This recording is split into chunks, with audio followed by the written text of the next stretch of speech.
Petyr Baelish stood in the silence of his chambers in the Red Keep, a single candle illuminating his expression. In the wavering light, shadows elongated his narrow features, playing tricks on his face that suggested secrets behind his dark, calculating eyes. He was without his usual smirk, for tonight he felt the weight of an extraordinary risk settling upon him. He hadn't climbed the ladder of chaos to remain idle, and for the first time in many years, he found that he was on the brink of an opportunity so unexpected and vast that his usual smug satisfaction had disappeared. It was replaced by a quiet humming excitement and a caution bordering on fear. Lurking within the depths of his mind was the knowledge that what he was about to do could tear Westeros apart. But then, that was always the game he'd been playing.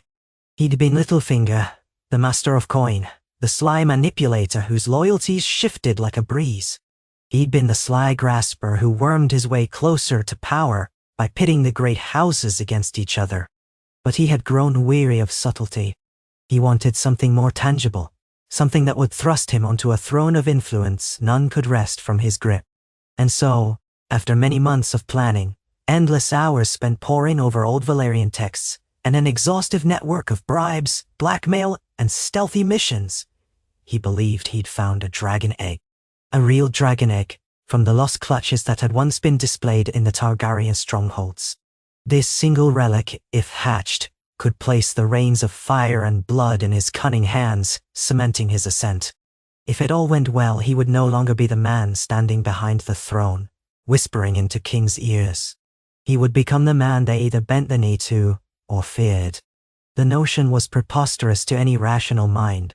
The Targaryens were gone, their dragons mere legends in a world that no longer believed in such magic. Or so everyone liked to think. But Petyr Baelish was not everyone. He was patient and had an uncanny talent for unearthing hidden knowledge. Men called him many things, but never obtuse. He felt in his heart that if he could simply nurture this egg into a living beast, he would wield the most devastating weapon Westeros had known. Even if the egg failed to hatch, the mere suggestion that it might was enough to scramble alliances, cause fear and reverence, and open new paths for him. He could pull on the strings of every lord's paranoia, from Winterfell to Dorne. The knowledge itself, real or hinted, would be enough to amplify his influence, and if the egg truly hatched, he had stolen it from a remote fortress of a lesser Targaryen branch that had not quite died out many years ago. Though with no dragons to back their name, their lineage hardly mattered. To the world, the last known dragon eggs had likely been destroyed, lost, or decayed into stone. But old accounts suggested other possibilities, that at times people discovered petrified remains that were rumored to be eggs, relics used as ornaments or heirlooms to remind the world of House Targaryen's once fearsome grip. He had nurtured rumors, feeding half-lies and half-truths, sending sellswords and unscrupulous maesters across the narrow sea to gather any knowledge on how Targaryens once hatched their legendary beasts. In the dark recesses of his library, filled with expensive tomes he'd collected over the years, he believed he had uncovered the secret, or at least an approximation of it, an arcane mixture of sorcery, blood, and heat. He wasn't sure yet how literal the old songs were when they claimed dragons were birthed in flame and death, but he was more than willing to test every theory until something worked. Now, alone in the flickering half-light, he gently traced the outline of a small chest, no bigger than a bread box. It was made of polished ebony with silver filigree, lined on the inside with velvet. Within it rested the dragon egg, an oblong stone with swirling patterns that seemed to shift if one stared too long, as though the egg retained the memory of living flame. It possessed a faint warmth that might have been his imagination. Before acquiring it, he had tested the loyalty of a dozen men, ensuring none of them could betray him. And even those men had only known their tasks in pieces. No one had seen the full picture. So far, all threads pointed to Baelish alone. And once again, he found himself bracing for the next step, his heart pounding with a fervor usually reserved for the hush of a tense gamble. He carefully lifted the lid, the silver latch giving a soft click. The glow of the candle spilled onto the shell's ridges, and he felt something flutter in his gut. Was it madness to trust in old legends and half-remembered rites? Perhaps. But in that moment, he recalled the desire that had always driven him, to climb higher than men said he could, to stand above the houses that once mocked him, and to hold the fate of kings in the palm of his hand. He touched the egg's surface. It was faintly warm. The edges of his lips curled into a small smile. Then came the thought of the steps he must soon take, finding a place hidden away from all eyes where he could attempt the hatching, forging alliances to ensure no one dared to strike him down before the creature was grown, and of course, ensuring the new tensions that would arise could be used to manipulate the realm. He replaced the lid and stood back, releasing a silent, steady breath. He had considered forging alliances with the Red Priests, but their zealotry frightened him. They might attempt to claim the dragon for their own ends if it proved real. He also considered Qyburn, but the man's macabre experiments were too grim, and Baelish did not trust any entity he did not believe he could play for a fool. Then there were the old texts referencing the magical heritage of places like Ashai, or even the rumored warlocks in the shattered remains of old Valyria. But these too were fraught with danger. He would have to pick his path carefully. He was confident, however, in his capacity to outwit each faction, one by one, if necessary. Early the next morning, he left the Red Keep under a pretense of official business. It was not uncommon for the Master of Coin to attend matters of revenue and trade. He had a small entourage that recognized his signals. Every 4 or 5 corners, he'd dispatch a man on some errand, carefully losing any spies among them. By mid-afternoon, Baelish was alone, draped in a modest black cloak with the hood drawn over his face, slipping through the winding streets of King's Landing. He clutched the small chest beneath his arm, enclosed in a much larger satchel to disguise its shape. He'd paid the gold cloaks to look the other way, and had threatened them with hideous consequences if they asked the wrong sort of questions. Slipping into a hidden passage that led beneath a dilapidated warehouse near the harbor, he arrived at a newly prepared secret place. This was not a mere cellar, but a wide underground chamber he had purchased through one of his endless shell companies. Old stone columns braced the ceiling, and a small earthen pit dominated the center of the room. The pit was ringed with black stones and was piled with kindling, firewood that he'd instructed his men to soak in oil. More ominous still was the presence of certain vials that contained a red fluid. The instructions for hatching a dragon egg, gleaned from Valyrian scraps, were unclear about how to incorporate blood, but suggested that heat alone might not suffice. The glimpses from Aegon the Conqueror's accounts were contradictory, overshadowed by tales of Targaryen madness and magic. Some swore it required human sacrifice. Others claimed it was simply a matter of bathing the egg in raging flames. Regardless, Baelish had come prepared for every variant. He stood at the edge of that pit, hearing the drip of some subterranean trickle in the distance, feeling the oppressive hush surround him. He lowered himself to one knee and set the chest on the cold floor. His breath echoed. Carefully, he opened the lid. The egg seemed to glow in the dim light, as if it recognized the darkness around it. A flickering torch in a wall sconce played orange shapes across the shell. He placed the egg in the center of the firewood, making certain it had a good nest of logs around it. Then he withdrew 3 small vials of blood, pig's blood, if the local butcher had been honest. He had not wanted to risk anything more extreme yet. He dripped the thick red fluid over the logs, spattering it upon the shell. As it seeped, the stench of iron filled the air. For a moment, he wondered if he should speak any spells. The instructions he had were incomplete, disjointed. Words of High Valyrian? Perhaps. But Petyr Baelish was no sorcerer. He prided himself on cunning, not incantations. So he whispered only, "Wake, little dragon, this realm is yours to take." He had to stifle a chuckle at his own melodrama. Yet, part of him believed it might help. He lit a torch and touched it to the oil-soaked kindling. The flames jumped eagerly, crackling around the egg, devouring the logs, and sending plumes of greasy smoke curling toward the low ceiling. The chamber grew hot, dangerously so. He stepped back, wrapping a cloth around his face to keep from gagging on the foul smoke. He waited. The flames glowed fierce, reflecting off the ancient egg's curved shell. At one moment the patterns seemed to shimmer. He wondered if it was a trick of his eyes. Or perhaps the egg truly stirred.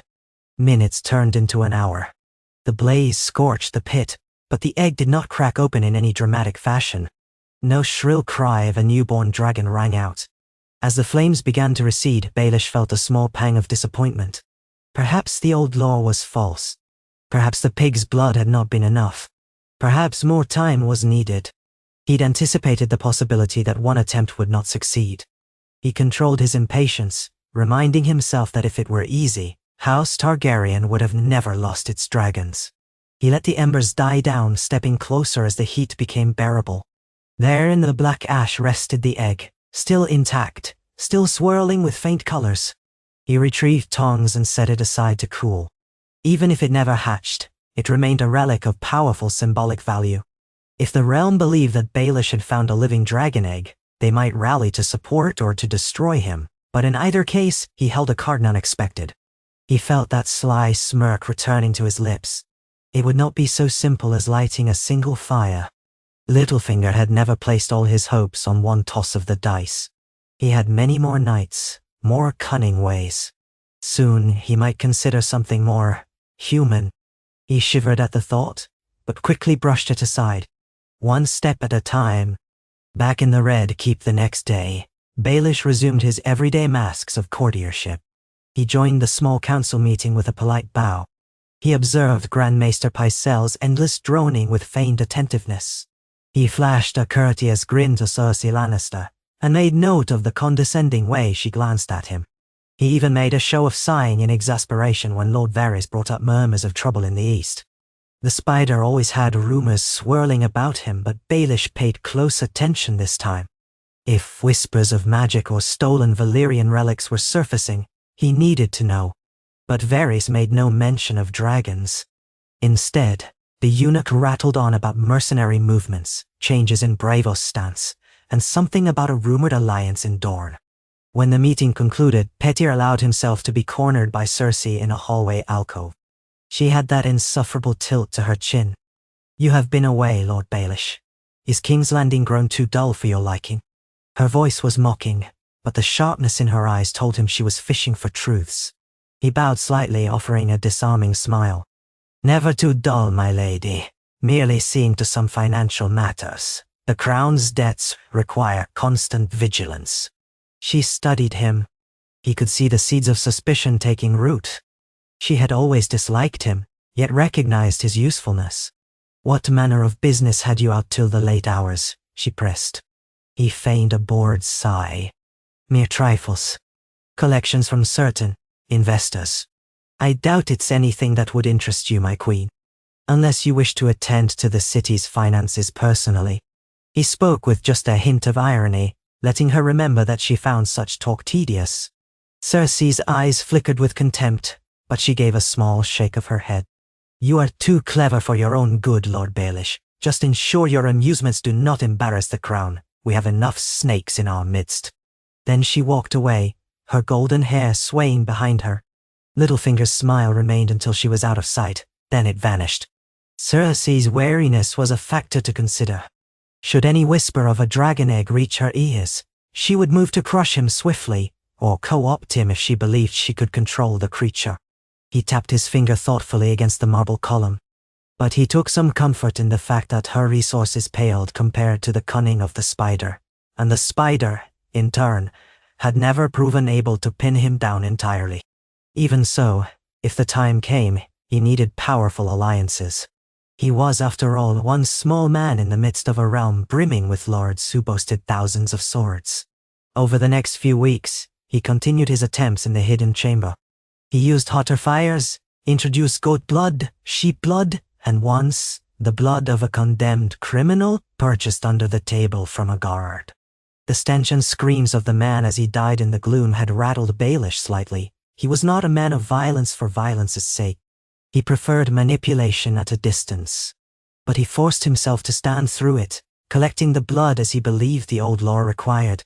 Still, the egg had not burst open. Days blended together in a maddening cycle.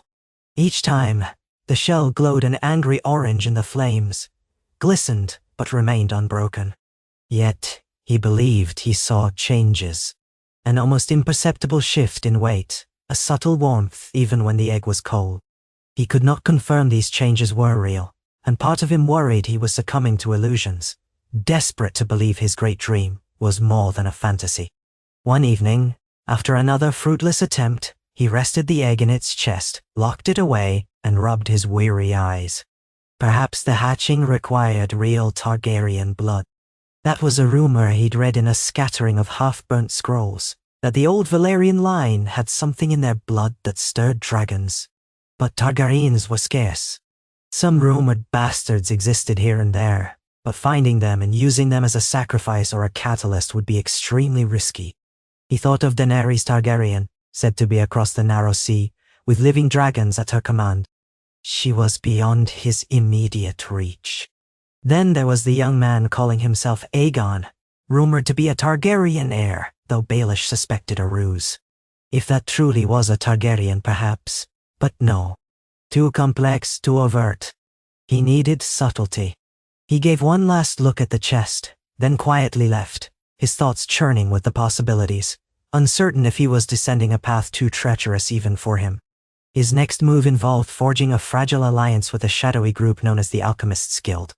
They were not the grandest or most trustworthy allies, but they had some knowledge of wildfire and old arcane secrets.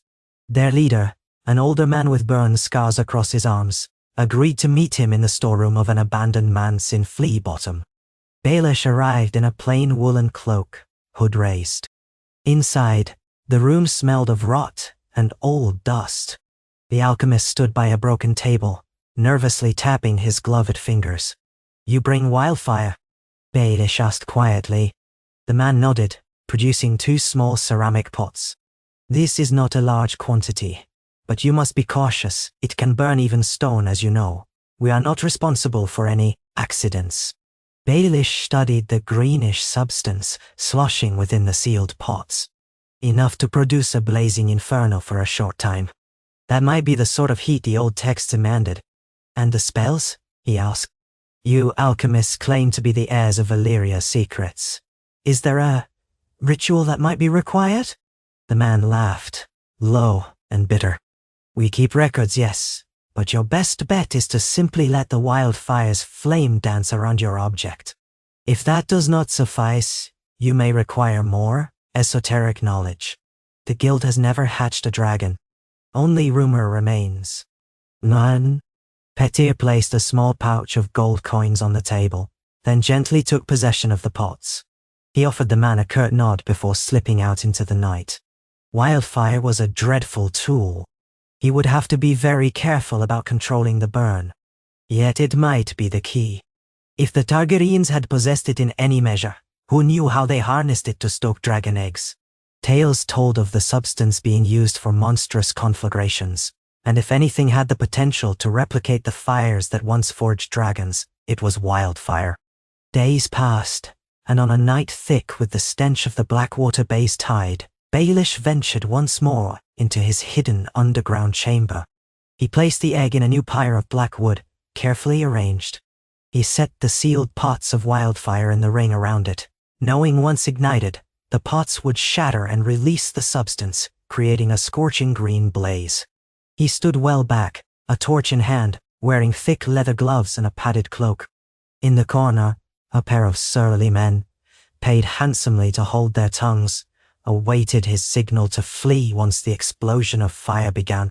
Even they did not truly know why he was playing with wildfire. He had let them believe he was experimenting with new weapons to present to the king. He touched the torch to the first pot's wick, then to the second, scurrying back as quickly as he dared. The hiss and crackle that followed unnerved him. For a moment, silence.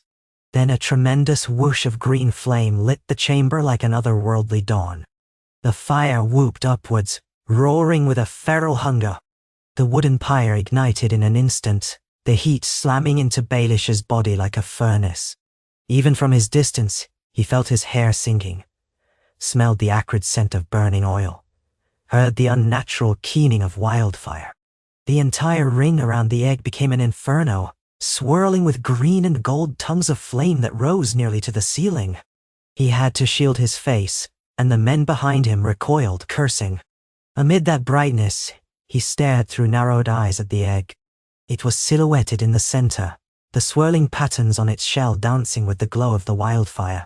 For several heartbeats, Baelish swore he saw a ripple upon the shell's surface. Then a crack, faint but audible, like a pebble tapping against stone, reached his ears. His pulse leapt. Could it be? But the blaze intensified, scorching even the ring of blackened stone meant to contain it. The men began shouting that the flames would spread. Baelish saw them tossing sand from buckets, frantic to contain the inferno. Green tongues licked outward, and he glimpsed a black shape enveloped in flames that threatened to tip over. One of the men struggled to keep the pyre stable.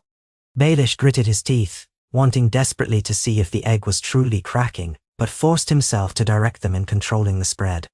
The chamber shook with the heat, cracks forming in the stone floor. Finally, as the wildfire began to die down, replaced by normal flames devouring the remains of the pyre, the men flung more sand, choking out the blaze. Smoke swelled, forcing Baelish to cough violently, but he pressed forward. When the conflagration subsided to a more manageable smolder, he stumbled to the remains. The scorch marks on the floor radiated out in a black starburst. At the center lay the egg, half buried in charcoal and soot. He bent down. The shell looked battered, blacker than before, but no obvious cracks. He felt the surface, ignoring the pain of residual heat, and for a moment, he believed he felt a faint trembling beneath the shell. But then, it was gone. It could have been his own trembling hand. Desolation began to seep into him.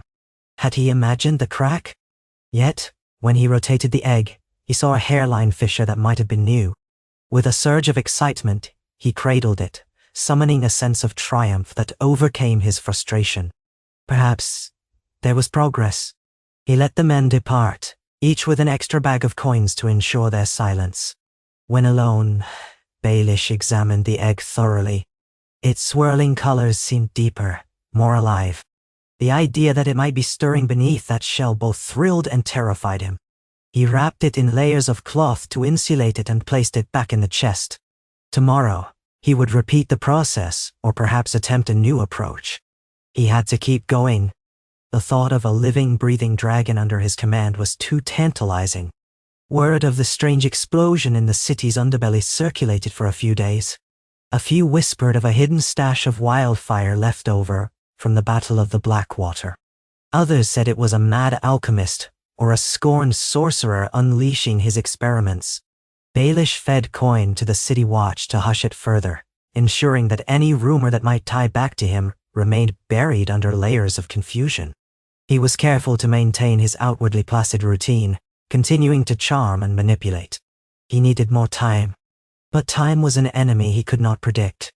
A rumor reached him via one of his brothel spies that a hooded figure had been asking questions about a stolen dragon egg, describing it to local sellswords and mercenaries. This figure was said to hail from Volantis. Baelish felt a chill race down his spine. Had the egg's original owner dispatched someone to track it down? He needed to secure the egg in a safer location or accelerate his plans.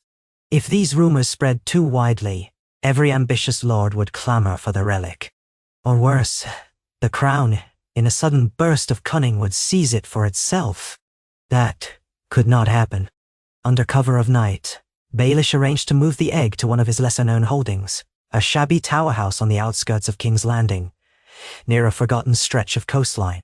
He had it placed in a small, well-guarded vault beneath the tower, with a handful of loyal men standing watch. He assigned a sellsword named Harren Moore, an older man who had served him well in the Vale, to guard the chest personally. Harren was promised a fortune for his silence. If he lived to see the day the dragon soared, Harren would become a lord, Baelish vowed. The man nearly nodded, face grim, but the promise of coin and status was a strong motivator. Yet transporting the egg was not simple. As Baelish sat in the tower's modest hall, flicking dust off a battered table, he considered that if the rumored pursuer was close, they would inevitably scour every suspicious location near King's Landing. He'd have to expedite the hatching attempts. He parted ways with the Alchemists' Guild after they refused to provide any more wildfire, without an astronomically higher price, and more importantly, without attracting more attention. So Baelish began exploring other rumored methods. The seat of House Celtigar, on Claw Isle, was said to hold ancient Valyrian artifacts. Perhaps there was knowledge there that could help him. but approaching them openly would raise questions. Another problem with too many complications. Meanwhile, he continued to pore over old treatises, searching for a clue. He found references to a forbidden tome that once belonged to the maesters of the Conclave, describing in detail the last Targaryen attempts to hatch eggs. That tome was rumored to be locked away in the citadel in Old Town. In the midst of these efforts, Baelish found that King's Landing was growing uneasy again. The Lannisters were dealing with fresh rebellions in the Riverlands. The Tyrells were mustering for some new show of power in the Reach. Throughout it all, Baelish flitted from one side to another, feeding each a carefully curated set of half-truths that would keep them precariously balanced. No single group could unify to stand against him if they were all too busy suspecting each other. He played this game with relish, but in his heart, his mind kept returning to that egg, to the idea of a beast that would render these petty lords helpless. He could almost hear the thrum of leathery wings overshadowing the city. One night, on a whim, he visited the tower house and carried the egg alone to a small cove by the sea, well past midnight. The moon was a pale silver disk. The waves whispered against the shoreline. A stony cliff rose behind him, hiding him from any casual observer. He set the egg on the sand and kindled a fire, feeding it driftwood until the flames crackled high. He removed a dagger from his belt. It was an elegant blade with a dragonbone hilt, a trophy from his many deals. He stared at the blade's edge, and then at the egg, thinking about the Targaryen tradition of blood magic. The sea wind tugged his cloak. He thought about all the lines he had crossed, about the savage possibility that real Targaryen blood was needed. But Baelish had none, and he was not about to risk seeking out a Targaryen heir or bastard. "I have no dragon's blood, but I have cunning," he whispered to the silent egg. He held out his hand, the left palm exposed to the flickering firelight. Taking a deep breath, he made a shallow cut across it, wincing as blood welled up. Letting the pain steady him, he clenched his jaw and dripped the blood onto the egg's ridged surface. With his other hand, he maintained the flames. The sizzling droplets of blood almost evaporated on contact with the shell. He inhaled sharply, focusing on the moment. Then he placed the egg into the center of the fire, letting the flames lick at it. Smoke curled around him.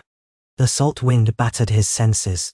He clenched his bleeding hand, refusing to let fear or doubt consume him. He was done with half measures. Perhaps his cunning and will was enough to mimic something akin to Targaryen blood. Perhaps magic was more flexible than the old scribes insisted. He stayed there for a long while, feeding driftwood into the fire, letting the heat wash over the egg. At times, he drizzled more of his blood, keeping his palm open so that it slowly bled. The ache was sharp, but he refused to falter.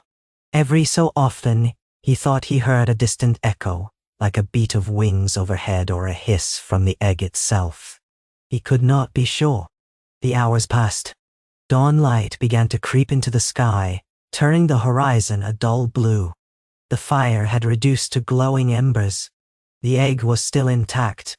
The dryness in Baelish's throat and the sting in his palm fueled his frustration. He rose to his feet, retrieving the egg. As he lifted it, though, he felt a distinct warmth beneath his fingertips, more than just the residue of the flames. It was almost as if something inside moved, just for a heartbeat, a subtle shift. His breath caught. He lifted the egg closer to his ear, ignoring the lingering heat. He listened carefully. At first, nothing but the surge of the waves. Then, faint as a dream, the sound of scratching from within. A scraping, like claws against stone. His chest tightened with excitement. Could it be real? He tilted the egg, pressing his ear more firmly. But there was no further sound. Only his imagination playing games, perhaps. And yet, his heartbeat drummed with renewed hope. If it was stirring, then he was on the brink of success. He carefully wrapped the egg in layers of cloth and leather, ignoring the throbbing ache in his hand. Taking one last glance at the dying embers on the beach, he headed back to the tower house as the sun rose behind him. Over the subsequent days, he repeated smaller attempts, each time cutting his hand anew to trickle blood onto the shell. He watched for cracks, for any sign that a hatchling was ready to emerge. He tried to remain patient, but his nights grew sleepless. Worse still, the rumors of a foreign agent seeking a stolen Targaryen egg were intensifying. His spies reported sightings of a tall man in dark red robes, who was paying large sums for any information about a precious relic. Baelish suspected that if this agent discovered him, attempts to forcibly seize the egg would follow. He needed to speed everything up, to confirm whether the egg was truly near hatching. At last, the moment came. On a particularly stormy night, thunder rolling across the sky, Baelish had the egg set in a copper brazier in the tower's vault. A roaring fire from fine Dornish hardwood engulfed it. He paced around the room, the flickering light etching deep lines into his face. He had cut his hand so many times, it was scarred. Harren Moore and 2 other guards lingered outside, more to ensure no one intruded than for Baelish's protection. The wind whipped through cracks in the stone, stirring the torch flames in the corners. Despite the deafening rain overhead, Baelish's ears honed in on a distinct tapping from the egg's interior. Tap, tot, tot. Tap, tot. Tap, dot. It was steady, almost purposeful. He stood before the brazier, ignoring the intense heat, and leaned forward. The egg began to quiver. The swirling patterns on its shell seemed to shift like molten metal, swirling in shapes reminiscent of serpents. Peter's heart pounded. His mouth went dry. He recalled the old tales of how a newly hatched dragon might devour its caretaker, if not handled properly. The Targaryens claimed that a bond must be formed from the first breath, or the creature might turn savage. He forced himself to remain steady, though his nerves screamed at him to step back. Then a hairline crack appeared on the egg's surface, creeping like a spider's web. Another thunderclap shook the tower. Then another crack, and another, until shards of the shell began to flake off. Peering through the smoky haze, Baelish saw a small wet snout push through. A wave of awe and terror surged over him. The snout was slender, the color of obsidian, glistening in the firelight. Tiny wisps of smoke curled from its nostrils, as though it inhaled its first breath of air. The shell crumbled further. A small reptilian head emerged, crowned with delicate ridges. The creature was about the size of a cat. Its eyes were a fiery gold. Baelish swallowed hard, face damp with sweat. The hatchling let out a high-pitched squeal, more an angry hiss than a roar, and struggled to free its wings from the remaining shards. Baelish forced himself to reach forward slowly with a trembling hand. The heat radiating from it was intense, but he gently brushed away bits of the shell.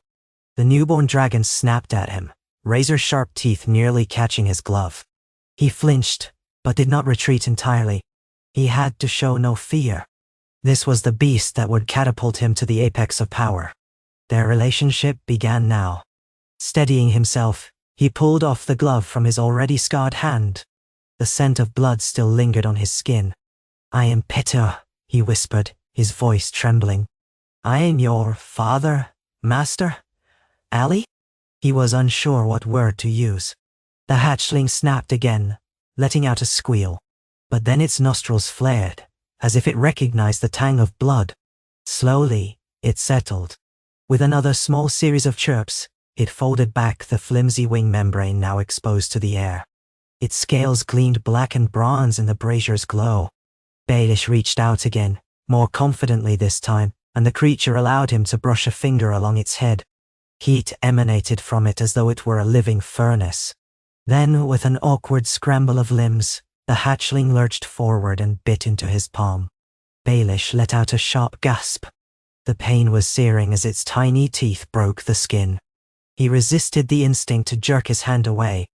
Instead, he let the creature taste his blood, though he clenched his teeth to stifle a cry. Perhaps this was part of the bond. If the dragon recognized him as a source of sustenance, maybe it would see him as its caretaker. The creature soon released him, licking at the blood with a small forked tongue. It hissed, scuttling back into the brazier, then produced a soft, almost purring sound. Despite the agony in his hand, Baelish felt something else, triumph. A raw, potent thrill that dwarfed any victory he had experienced. In that moment, he realized he had done the impossible, reawakened a dragon in Westeros. The bite on his hand was but a trifling payment for such an outcome. He gently reached for the creature again, and this time, it permitted him to cradle it in a piece of damp cloth he had ready. He doused the brazier, letting the flames die. His eyes were riveted on the small dragon in his arms. All his careful planning crystallized into this living, breathing wonder. Lightning flashed outside, illuminating the vault for a heartbeat. In that flash, the dragon's golden eyes glowed fiercely, and Baelish felt a tingle of fear. This was not a tame beast. If he failed to maintain control, it could easily devour him once it was grown. Baelish spent the night in that vault, feeding the hatchling scraps of meat he had brought, letting it nibble from his bleeding palm. He studied its every movement. It stumbled around on its spindly hind legs, tail thrashing, wings fluttering. It sneezed out a small puff of smoke, to which Baelish responded with a gentle laugh. By dawn it had curled up in a corner, dozing fitfully.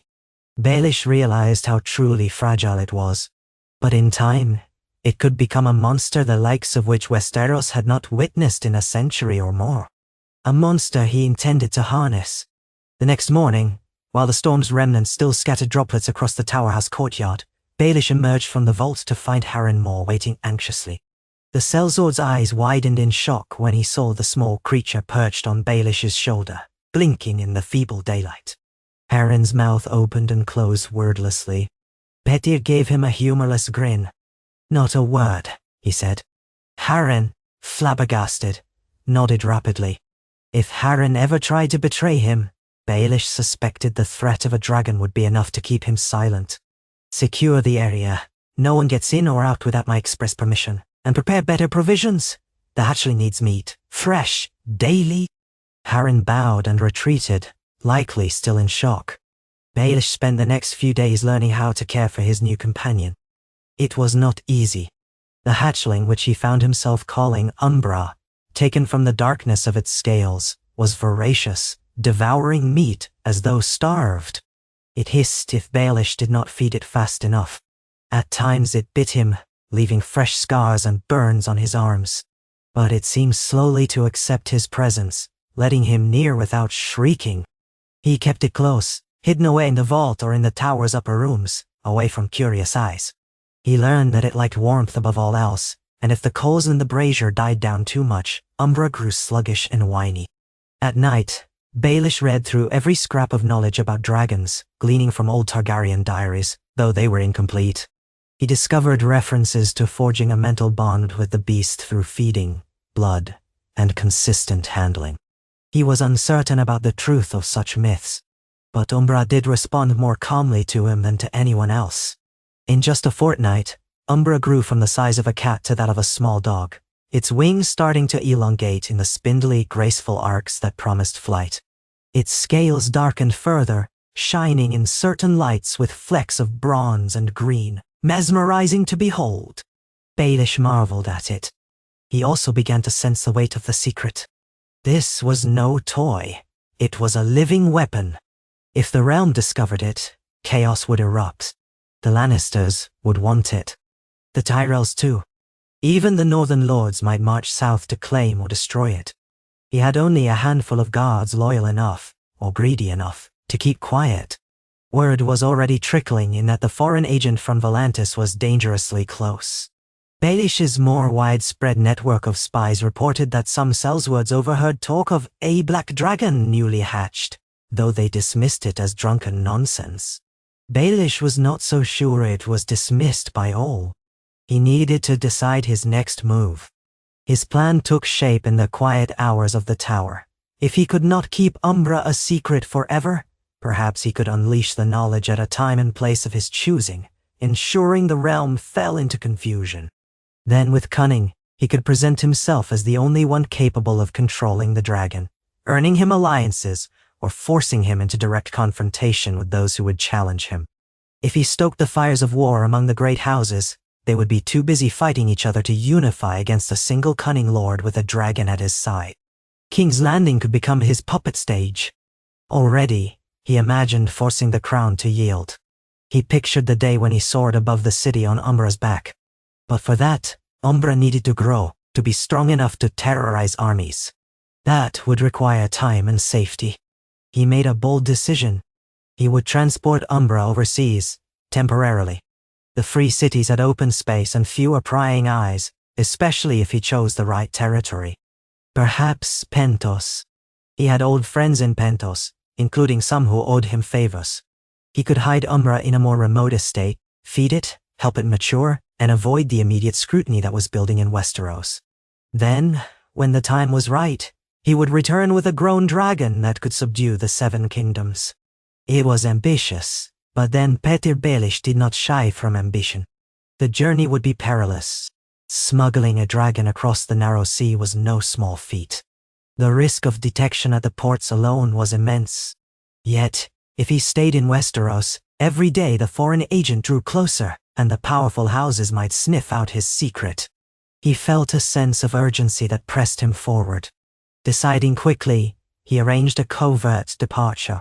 He disguised himself as a merchant dealing in exotic animals. He had Harren Moore and 3 other trusted men prepare a sturdy iron crate lined with straw, large enough to contain Umbra's growing form.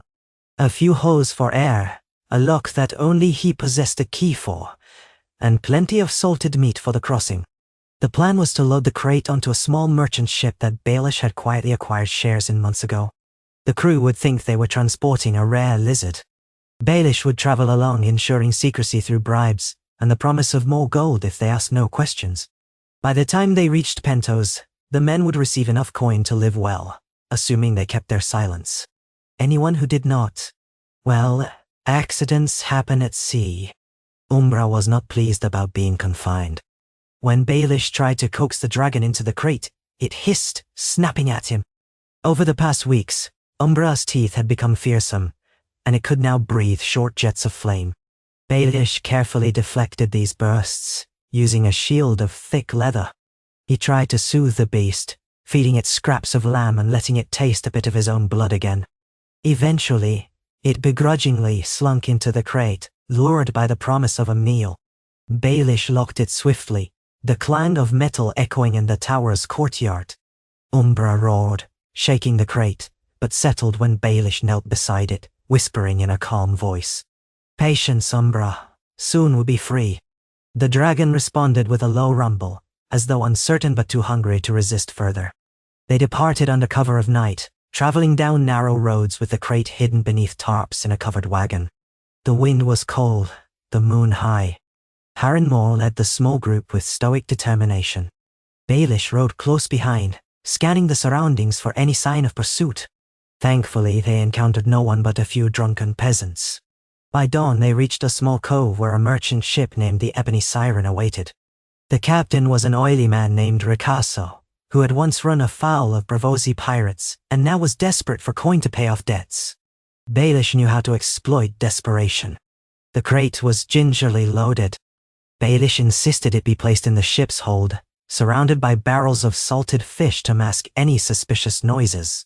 Umbra hissed and scratched the interior, but no one could see the beast. Once the wagon was unloaded and the men had boarded, Baelish gave the signal and the Ebony Siren set sail. Waves slapped the hull, the gulls circled overhead, and King's Landing receded into the distance behind them, the city's silhouette shrinking as the morning mist swallowed it. Baelish stood on the deck, leaning against the railing, letting the salt air fill his lungs. A part of him felt a pang of excitement at leaving the capital behind. He had grown so entrenched in its intrigues. Now he was venturing into uncharted territory, literally. Yet the real intrigue, he knew, was only just beginning. The crossing was relatively smooth for the first few days. Baelish stayed mostly in his cramped cabin, venturing to the hold to check on Umbra. The crew cast him curious glances but knew better than to ask questions. He always flashed them a measured smile, reminding them that their silence would be handsomely rewarded. At night he heard Umbra growls, sometimes a shrill screech, but the sound was muffled by the crates and the thick boards of the ship. A few times the ship's cat scurried out from below, terrified as though it sensed the presence of a predator. The men joked that the lizard must be an impressive beast. Baelish feigned a casual chuckle, his mind racing with how dangerously close they danced to the truth. Halfway to Pentos, a storm rose without warning. The ebony siren was tossed mercilessly by the wind and rain. Waves crashed over the deck, nearly sweeping a few sailors into the sea. Baelish felt a knot in his stomach. If the ship sank, all would be lost. Umbra, his ambitions, his life. The hold flooded partially with seawater. In a panic, Baelish rushed below, braving the stinging salt water swirling around his ankles. He found Umbra's crate tilted precariously, battered by shifting cargo. The dragon was roaring within, clearly furious and frightened. Baelish shouted orders to Harren Moore and the other men to steady the cargo. Buckets were hauled to throw out the water, hands frantically shoring up a leak in the hull. For a moment, Baelish worked alongside them, not even caring that his fine garments were drenched. Another wave rocked the ship, sending them all stumbling. He braced himself against the crate, feeling Umbra thrash inside, the clanging of claws against metal reverberating. Eventually, through the skill of the captain and the grit of the crew, the ebony siren weathered the worst of the storm. The next morning, the sky was clear, the sea calm as though apologizing for its fury. Baelish emerged on deck, exhausted, shoulders aching from the night's struggle.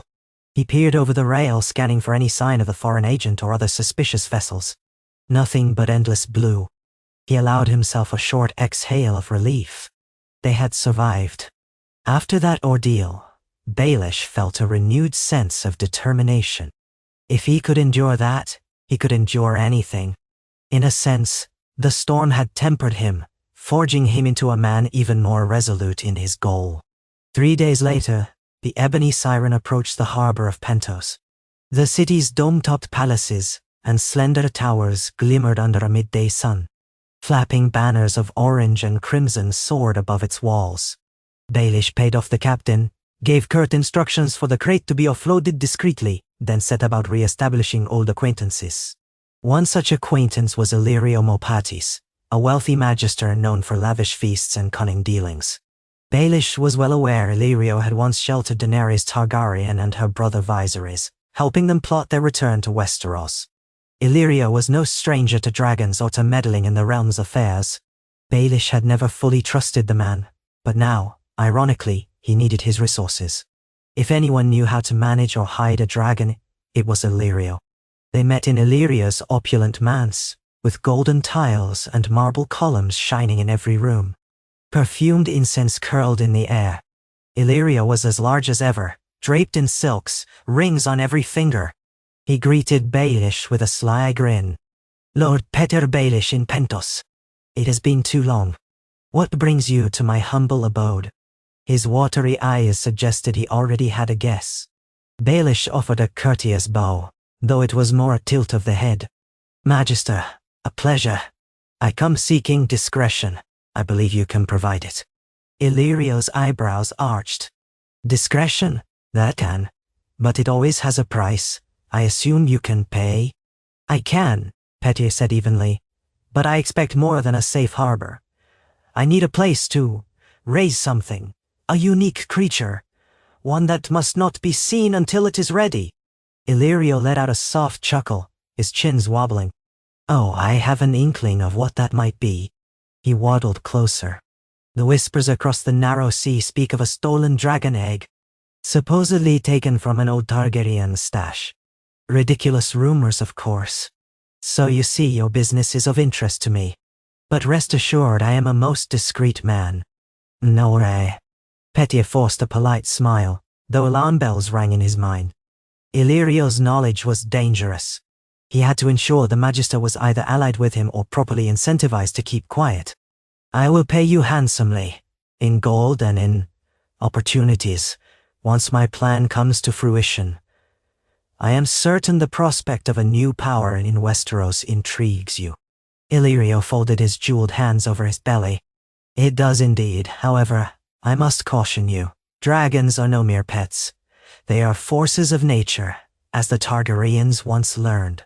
They can turn on you, burn cities to ash, and controlling them is no small feat." His tone was almost paternal, though Baelish sensed the man's hungry curiosity. Baelish gave a casual shrug. "I am prepared for the risks. My arrangement with you would simply ensure I have a secure location to keep it while it grows, and perhaps some guidance. I understand you had dealings with Daenerys Targaryen and her dragons. Illyrio's grin turned into a sly twist. I did indeed, though I fear my association with the Targaryen girl has waned. She is far away in Marine, forging her own destiny. Still, I might know something of a dragon's needs. Food, warmth, secrecy. But I must be sure it is worth my while. He waved a hand in the air, dismissing any illusions that he was doing this out of friendship. You're an intelligent man, Lord Baelish, perhaps the cleverest in Westeros. But a dragon can shift the balance of power in a way no cunning alone can.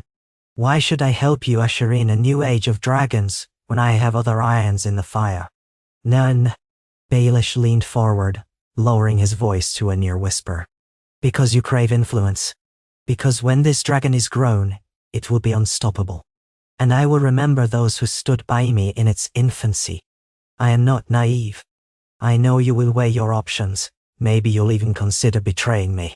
But consider this. If you help me nurture this dragon, you will have a stake in its rise, and you won't need to cower before Daenerys Targaryen's brood or any other rival. You will be aligned with me, and I do not forget my allies.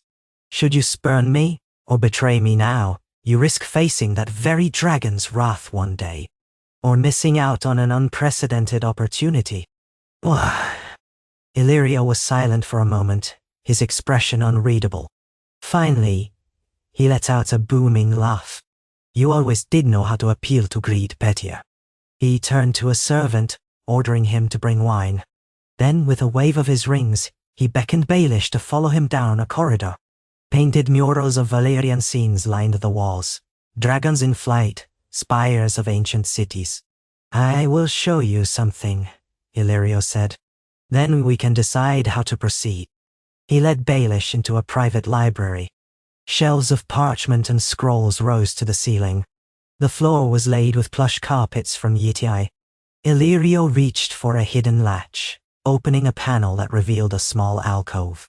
There, encased in glass, was a petrified dragon's egg, dull and grey, as if it had been a fossil for centuries. I have kept this for years, he murmured. Never been sure if it was viable. I suspect it's simply stone by now, but you never know. There are ways to coax life from seeming stone. Daenerys hatched eggs once deemed dead. That is how I know your plan, while bold, is not impossible. Just exceedingly dangerous. Baelish stared at the relic. Illyrio indeed had knowledge, possibly more than Baelish had. Help me, and I will see you richly rewarded, Baelish said quietly. We can ensure that the Seven Kingdoms, and beyond, bow to us. With a languid nod, Illyrio set the egg aside. Very well. Bring your hatchling to one of my lesser estates outside the city, a place rarely visited. We'll keep it concealed until it can no longer be hidden. By then the world will have changed, either by your hand or by the dragon's. His eyes glinted with avarice. Baelish recognized that glint. It mirrored his own lust for power. They were two men forging a pact that could reshape the fate of nations. So it was that Baelish's dragon, Umbra, found a new lair in a secluded estate not far from Pentos. The estate was surrounded by tall walls, with a courtyard large enough to let Umbra stretch its wings, and dungeons below that could be converted into warm, fireproof chambers. Over the following weeks, Baelish and Illyrio oversaw the feeding and growth of the beast. Umbra adapted to the new environment, often skulking in corners or hissing at the servants who dared approach. Baelish alone could get close, and even then, he had to be cautious. The hatchling was now nearly the size of a large hound, its teeth able to rend flesh with ease, and its flames strong enough to light a man's clothing ablaze. Baelish learned that the dragon's mood could shift with startling swiftness. A single wrong movement from a servant could trigger a violent outburst. Yet, he also found that Umbra responded to his voice, even if grudgingly. He realized that if he maintained a steady supply of fresh meat, often goats or sheep purchased in local markets, the dragon remained content to lounge. Occasionally, Umbra even allowed Baelish to gently stroke its neck, a rumbling purr emanating. Yes, the bond was there, tenuous but real. During this time, Baelish remained vigilant about events back in Westeros. His spies informed him that the foreign agent from Volantis had all but vanished, possibly returning home empty-handed or continuing the search elsewhere. Meanwhile, the crown was embroiled in yet another scandal. The Riverlands smoldered with discontent. The North had its own troubles. Baelish's absence from court was noted, but he had prepared excuses that he was conducting vital trade negotiations in Braavos.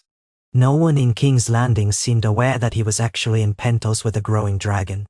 He began to see the possibility that, within a year, Umbra might be large enough to fly short distances, to belch fire on command, maybe even to terrify entire battalions of soldiers. The bigger question was, how would Baelish return to Westeros and reveal this weapon in the most advantageous manner? Illyrio proposed a staged demonstration, perhaps unveiling the dragon at a grand feast, thus forcing the local powers to kneel in shock. Baelish dismissed the idea as too risky. He was not yet ready to show his hand to the lords of the free cities, let alone let word spread to the Iron Throne. No, he needed a plan that would ensure maximum leverage. He began to imagine a scenario where he would orchestrate a crisis in Westeros, some looming invasion or meltdown among the great houses, and at the opportune moment Pettier Baelish would descend on Dragonback, forging alliances with those who pledged fealty, incinerating those who opposed him. It was reminiscent of Aegon the Conqueror's tactics, albeit on a smaller scale at first. But Baelish was patient, and one dragon might be enough, if wielded cleverly.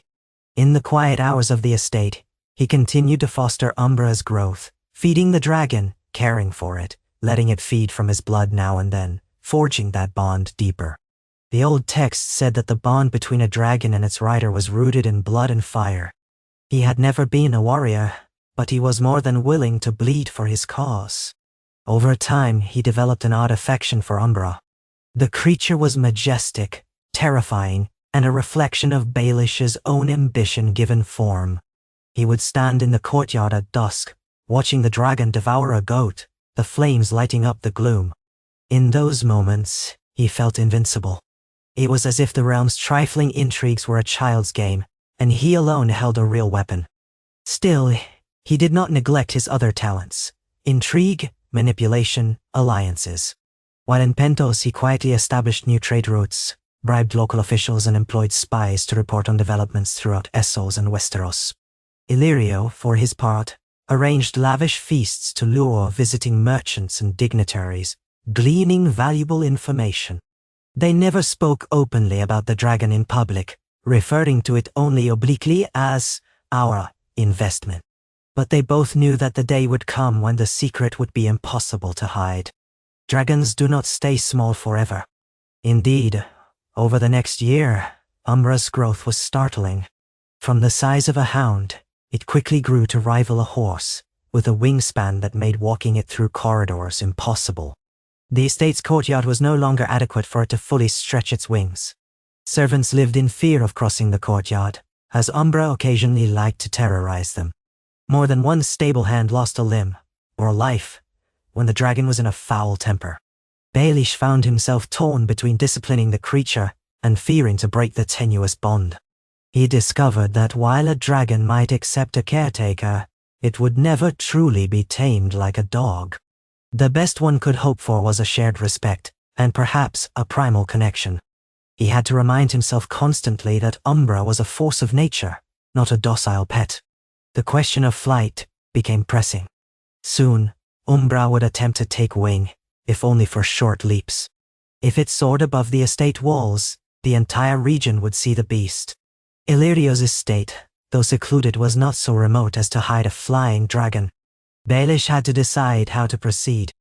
Illyrio pressed him to relocate Umbra to a deserted stretch of coastline, or even the ruins of old Valyria, where no one ventured. But Baelish dreaded the dangers of Valyria's cursed ruins. He also worried about letting the dragon roam too freely, lest it wander beyond his control. Time was running out on secrecy, which meant the day of unveiling was imminent. Finally, Baelish set his plan in motion. He would sail back to Westeros with Umbra, heading first for a hidden cove near Crackclaw Point, which was lightly populated. From there, he would orchestrate a show of force. He had corresponded with certain bannermen of the Vale, men who still recalled Pettier Baelish as Lord Protector of the Vale after Lysa Arryn's death. He had also quietly negotiated with a few riverlords who despised the Lannisters. If he could muster a small but formidable alliance, then, at a chosen moment, he would unleash Umbra. Word would spread like wildfire across Westeros that Lord Baelish possessed a living dragon. Chaos would ensue. Some lords might hastily bend the knee, others might muster arms to oppose him. Either way, Baelish's power would skyrocket overnight. Illyrio offered to accompany him, but Baelish politely refused. He felt that bringing the Magister might complicate alliances back home. He promised Illyrio a generous share of future spoils. Illyrio, for his part, seemed content to remain behind his walls, confident that if Baelish succeeded, their alliance would yield him influence. If Baelish failed, Illyrio could always feign ignorance or pivot to a new scheme. Baelish knew better than to trust Illyrio's loyalty. But for now, their interests aligned. Thus, one moonlit night, Baelish departed Pentos on a specially outfitted ship, large enough to transport Umbra in a hold that had been fortified with iron bars and a hinged roof. The journey back to Westeros was harrowing, as Umbra loathed confinement, shrieking and beating its wings against the bars, occasionally spitting fire that sent the crew scurrying. The smell of singed wood and smoldering tar never left the air. But they managed. After all, a grown dragon could not be stowed away in a simple crate anymore. This was a challenge few men in Westeros had ever faced, smuggling an adult dragon. That it was happening at all was testament to Baelish's cunning, wealth, and willingness to risk everything. They reached Crackclaw Point under cover of darkness. The region was sparsely inhabited, a land of bogs and rolling hills where small houses existed in near isolation. Baelish found an old abandoned fortress perched on a rocky outcrop, partly in ruins but still defensible. He had sent Harrenmore ahead months ago to prepare it for Umbra's arrival, clearing a section of the courtyard for the dragon to stretch its wings. Late at night, with the sea mist curling across the shore, Baelish's men offloaded the massive beast. Umbra roared, the sound echoing across the black waves. A few local fishermen might have heard it, but Baelish didn't care. Within hours, Umbra was stalking the courtyard of the fortress, sniffing at the salty air, apparently glad to be free of the ship's hold. Standing atop a crumbling battlement, Baelish watched Umbra by torchlight. The dragon's eyes glowed fiercely in the gloom. As if sensing his gaze, Umbra extended its neck and let out a roar that shook Baelish's core. Fear warred with exultation within him. The dragon was massive now, easily large enough to carry a rider, if it allowed one. Baelish had not yet attempted to mount it. The risk was enormous, but the payoff was unimaginable. For now, he observed from a cautious distance. He would feed Umbra well, keep it comfortable, and ensure that his chosen lords in the Vale and the Riverlands knew to gather. If all proceeded smoothly, he could soon launch a campaign to topple the powers in King's Landing. A new age was dawning, his age. At daybreak, Harrenmore brought news that a few local villagers had seen a great winged shadow in the sky during the early hours. Word would undoubtedly spread. Baelish realized it might be time to strike first. His plan called for him to move swiftly, capturing key strongholds in the Crownlands and either forcing or bribing lords to switch allegiance. Then, after establishing a foothold, he would make a triumphant entry into King's Landing. Surreal though it seemed, he envisioned the city trembling at the sight of the dragon's silhouette overhead. The Lannisters and their allies would be forced to sue for peace, or attempt a desperate stand that Baelish believed would end in flames. He spent the next week consolidating supplies and forging final packs. Meanwhile, Umbra tested the limits of the fortress courtyard, occasionally flapping its enormous wings to hover a few feet off the ground. It inhaled deeply, spouting flames at Baelish's direction, though he was usually out of range. He began to consider how to mount the dragon. He had a specially made saddle from Pentos, but the dragon's temperament was still uncertain. One evening, after feeding Umbra a whole deer, Baelish dared approach with the saddle in hand. The dragon eyed him warily, letting out a low growl. Baelish murmured soft words, reminding Umbra of the times it had tasted his blood, the closeness they had shared. He was not sure if the beast understood, but it allowed him near. Carefully, he placed the saddle across its shoulders, fastening straps under the belly, wincing whenever Umbra shifted. The moment was tense, but the dragon did not reject him. His heart hammered. It was as if a lion had allowed him to drape a collar around its neck. When at last he secured the final buckle, Baelish took a step back and exhaled in relief. The dragon curled its neck to peer at the saddle, as if confused. Then it huffed, a small flame licking from its nostrils as if to say, "What have you done?" Baelish steeled himself. If the dragon attacked, he would have nowhere to run. Umbra was faster, deadlier. But after a tense moment, the beast seemed to tolerate the contraption. Baelish carefully climbed a wooden ramp onto the dragon's back, lowering himself into the saddle. An intoxicating blend of fear and power surged through him. The leathery skin beneath him was warm, the movement of the dragon's muscles tangible. He could hear its breathing, smell the faint sulfuric odor on its breath. He grasped the saddle's reins, more symbolic than functional, for a dragon is not a horse to be steered easily. Umbra snorted, shifting on its hind legs. Slowly, it rose up, and Baelish clung to the saddle, heart pounding. The creature spread its wings, each one wide as a banquet hall. A whoosh of air rolled across the courtyard. The watchers below, Harrenmore among them, stared with a mixture of awe and dread. Baelish felt the dragon's muscles tense. Then, with a mighty bound, Umbra launched into the air. The force nearly tore Baelish from the saddle. He gasped, gripping the reins with all his might as the ground fell away beneath them. The fortress courtyard shrank, the coastline unfolding like a map. Wind tore at Baelish's hair, stung his eyes. He had never experienced anything like this. Fear threatened to freeze him, but he forced himself to breathe. The dragon flapped once, twice, unsteady at first, then more confidently. They soared above the fortress, circling. Baelish let out a breathless laugh. He was riding a dragon. Impossible, and yet here he was. It was only a short flight. Umbra soon descended, wings straining from the weight of Baelish. They landed back in the courtyard with a great thud that rattled the stones. Baelish slid off, shaking with adrenaline. The watchers rushed to him. Some stared at him in wonder, others in terror. Harrenmore stepped forward, face pale. "My lord, that was... By the gods, you have truly become a dragon rider." Baelish suppressed a giddy grin, composing himself. "It's only the beginning," he said softly. Inwardly, he was buzzing with the realization that he had done what few men in the history of Westeros had ever done, become the rider of a living dragon. All his manipulations, all his cunning had led to this moment. And now, the realm was ripe for taking.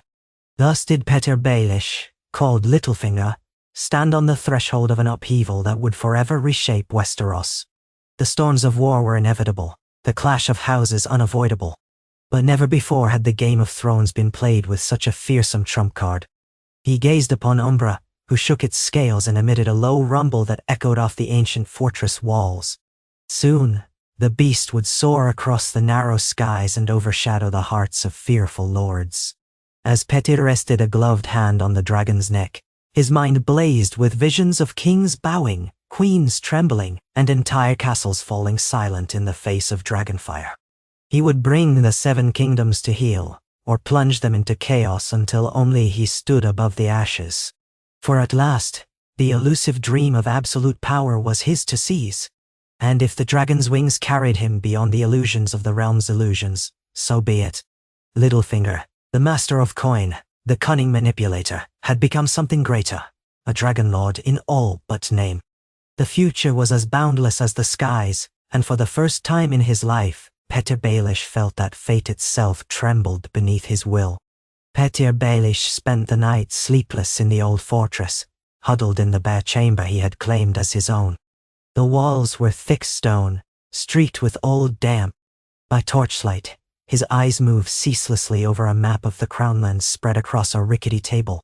The map was riddled with annotations in his precise handwriting, potential allies, known spies, favorable villages, roads that could be blocked or seized.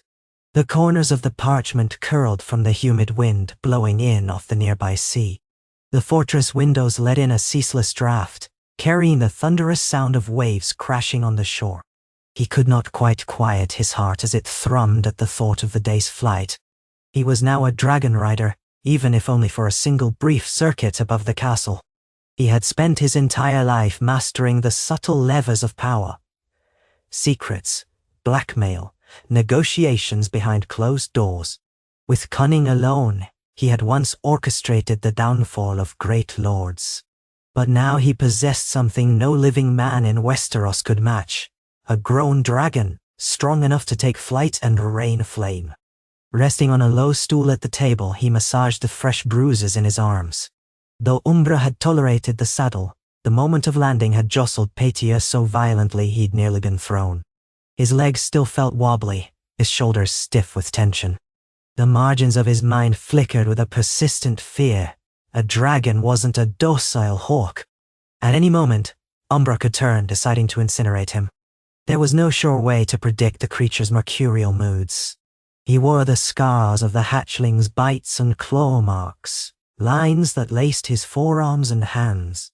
If the beast turned truly hostile, those petty wounds would be a fond memory compared to what it might do now. Yet as he stared at the map, the corners of his mouth curved in that old familiar smile. Fear sharpened his wits, made him hungry. The gamble he was about to take, revealing his dragon to a realm full of suspicious, power-hungry lords, was cataclysmic. If he hesitated, if he flinched, some alliance of houses might strike him before he could consolidate. But if he acted boldly, if he lit Westeros aflame in a single controlled spark, they would scramble to bow or burn. The entire board would shift in his favor. And so he poised himself at the edge of a game grander than any he'd ever played. He thought of the Vale. The knights there recalled him as the man who'd stepped in to govern while Sweet Robin, a trembling boy easily manipulated, remained figurehead. Even now young Lord Robert Arryn was half sickly, locked away in the Eyrie, or wandering the Vale's safer roads. Petyr still had ties to those knights who admired his cunning, or tasted his gold. The Lords Declarant had once tried to wrest control from him, but with a dragon behind him, how quickly would they bow if he soared into the skies above the Eyrie? A single pass could put the fear of fire in them. With the Vale's soldiers behind him, the back door to the north would be within reach, the passes unstoppable. He thought of the Riverlands, his birthplace. Hoster Tully had once dismissed him as a mere upstart, but Hoster was dead, and House Tully's fortunes had changed drastically. The Riverlands had bled under the War of the Five Kings, and many small lords were desperate for stability or vengeance against the Lannisters. Baelish had that potential in spades. He could promise them protection from pillage and rapine, so long as they declared fealty to him and recognized his newly minted power. If they refused, well, they would learn the meaning of dragonfire. He would never forget how the Tullys cast him aside in his youth, how Hoster forced him away from Riverrun. Now he could be their salvation or their destruction. He forced his restless mind to pause. Dawn was nearing. He stifled a yawn, then rose and slipped into the fortress corridors with a torch in hand. He wanted to see Umbra again. The fortress's keep was partially in ruins, but a large courtyard near the southwestern walls remained intact, ringed by half-toppled towers. That was where the dragon had settled, behind a makeshift barrier that Baelish's men had hastily erected. Moonlight and the faintest blush of impending sunrise glimmered over the broken battlements, illuminating Umbra's silhouette. The dragon lay curled in a nest of stones and old timbers, content in the fortress's partial shelter from the wind. Even so, it was too large now to be fully contained by walls. At any moment, if it wished, Umbra could simply claw its way out or sail over the ramparts. Baelish advanced cautiously until his torchlight fell upon the reptilian shape. Umbra's scales gleamed black with hints of bronze. Smoke curled from its nostrils. The tail, thick and spined, twitched lazily. Petyr took a moment to marvel at the raw physicality of the creature. Every muscle, every ridge of scale, seemed coiled with power. A monstrous head, crowned with short horns, stirred as he approached. One of the dragon's eyes opened, glimmering a molten gold. It took him in with an unreadable expression, neither hostile nor welcoming. He forced a soothing tone, mindful to keep the torch a safe distance. "Hush," he whispered, though to the outside observer, speaking softly to a dragon might have seemed foolish. "All is well." The dragon exhaled, sending a puff of smoke washing over him. It smelt of sulfur and char. He considered that perhaps Umbra was wise enough to recognize him as its caretaker. He no longer tried to feed it from his own blood that had been necessary in the hatchling phase, when forging their uncertain bond. Now, feeding the beast required entire animals. He had men scouring the local area, purchasing or stealing goats. He also had a small stock of salted meats from Pentos, but fresh kills seemed to keep Umbra calmer. When the light grew from grey to pale gold in the east, Baelish lingered no longer. He returned to his chamber to prepare for the arrival of the first wave of allies. He had sent out ravens in the preceding days, summoning a handful of lesser lords from the Vale and Riverlands who had already wavered in their allegiances. These men had known Petyr Baelish not just as the king's master of coin, but as an unacknowledged manipulator who'd once helped seek King Joffrey and King Tommen. They understood he was a force best not provoked. Now, in an abandoned fortress by the sea, he would show them the next step in his ascent. By late morning, 3 knights of the Vale rode into the fortress courtyard, each with half a dozen men-at-arms. The knights were among those who had accepted Petyr's covert promises: gold, political favor, perhaps restoration of old claims. They glanced around uneasily at the crumbling walls and broken towers. Baelish was there to greet them, having positioned his own men strategically atop the ramparts. He wore simple but fine clothing, a dark doublet with a silver mockingbird pin at the breast, breeches of black leather, and a short cloak clasped with silver. Despite the mild day, a sharp wind blew in from the sea, carrying a tank of salt. The knights dismounted.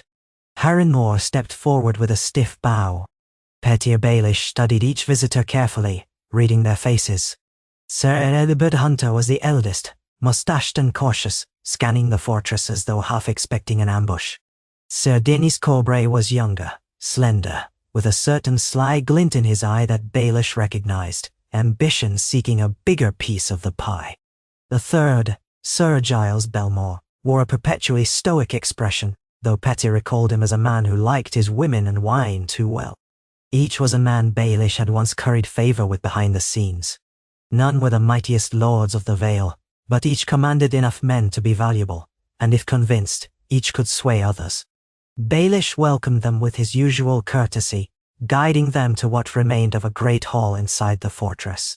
Though half roofless, Harren Moore and the soldiers had set up tables and chairs, with casks of ale and bread for a modest feast.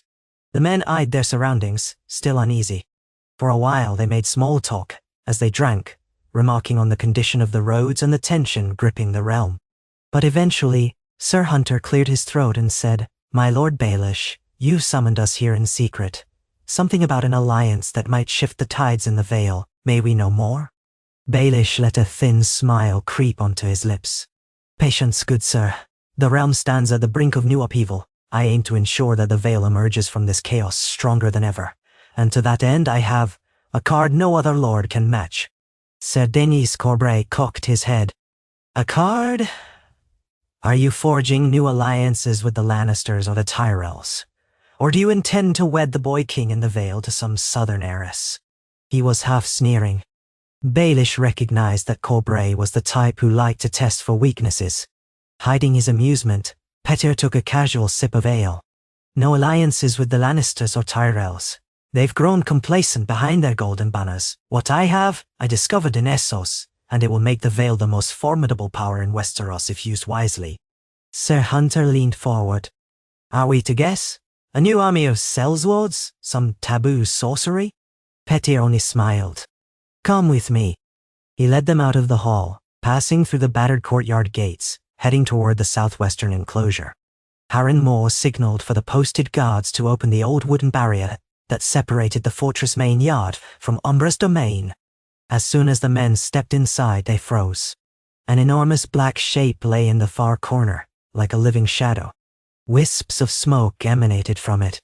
They saw the glint of scales, the curve of talons digging into the earth. Someone gasped. Someone else swore. All eyes were fixed on the slumbering dragon. Umbra sensed new presences. Its head rose, revealing golden eyes that caught the sunlight. The watchers stumbled backward, a collective wave of shock. Sir Corbray's mouth hung open, Sir Hunter's face went pale. For a moment, none of them spoke.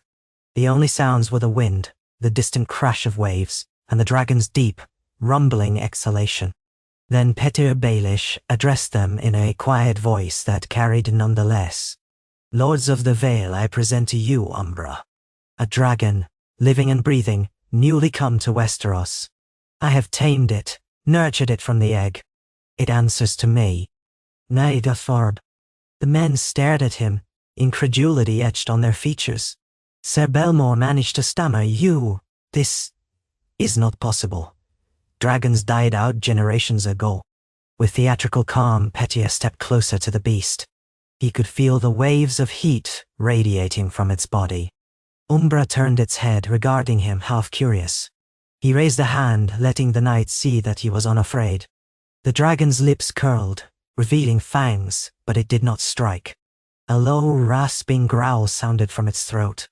Petyr turned back toward the men, offering a faint smirk.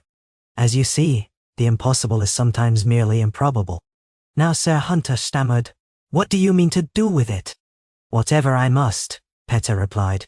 It is a living weapon, a force that can unmake armies, reduce castles to rubble.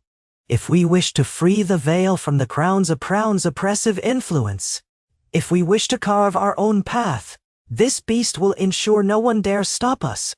Sir Corbray's eyes gleamed. He took a step forward, though still at a safe distance from the dragon. This is madness, or genius. By the Seven, Baelish, if you truly have command of this monster, you could dethrone the Lannisters, subdue the Tyrells, anyone. Exactly, Petyr said. But it is not just about dethroning the Lannisters. Westeros is in turmoil. The small council is feuding, the crown's coffers are nearly empty, the riverlands simmer with rebellion, the north remains distant and distrustful. All is ripe for the right push, and the Vale must be poised to seize advantage. Then, panic. Sir Hunter looked torn, fear and fascination warring in his expression. You mean to use it, in war? Petyr did not blink. Yes, or at least the threat of war. Pledge yourselves to me wholeheartedly, and your houses will share in the spoils. We can begin by unifying the Vale.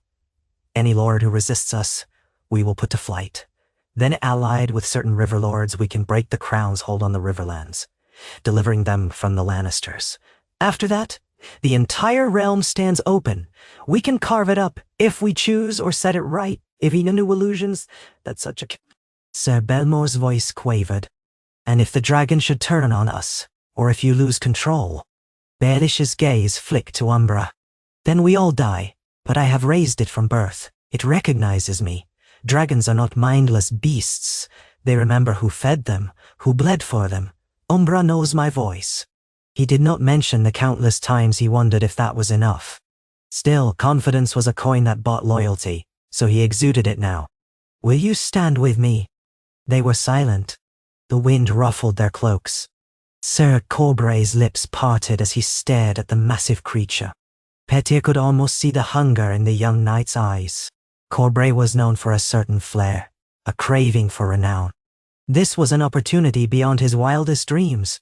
And so Corbray said, swear me to your cause, Baelish.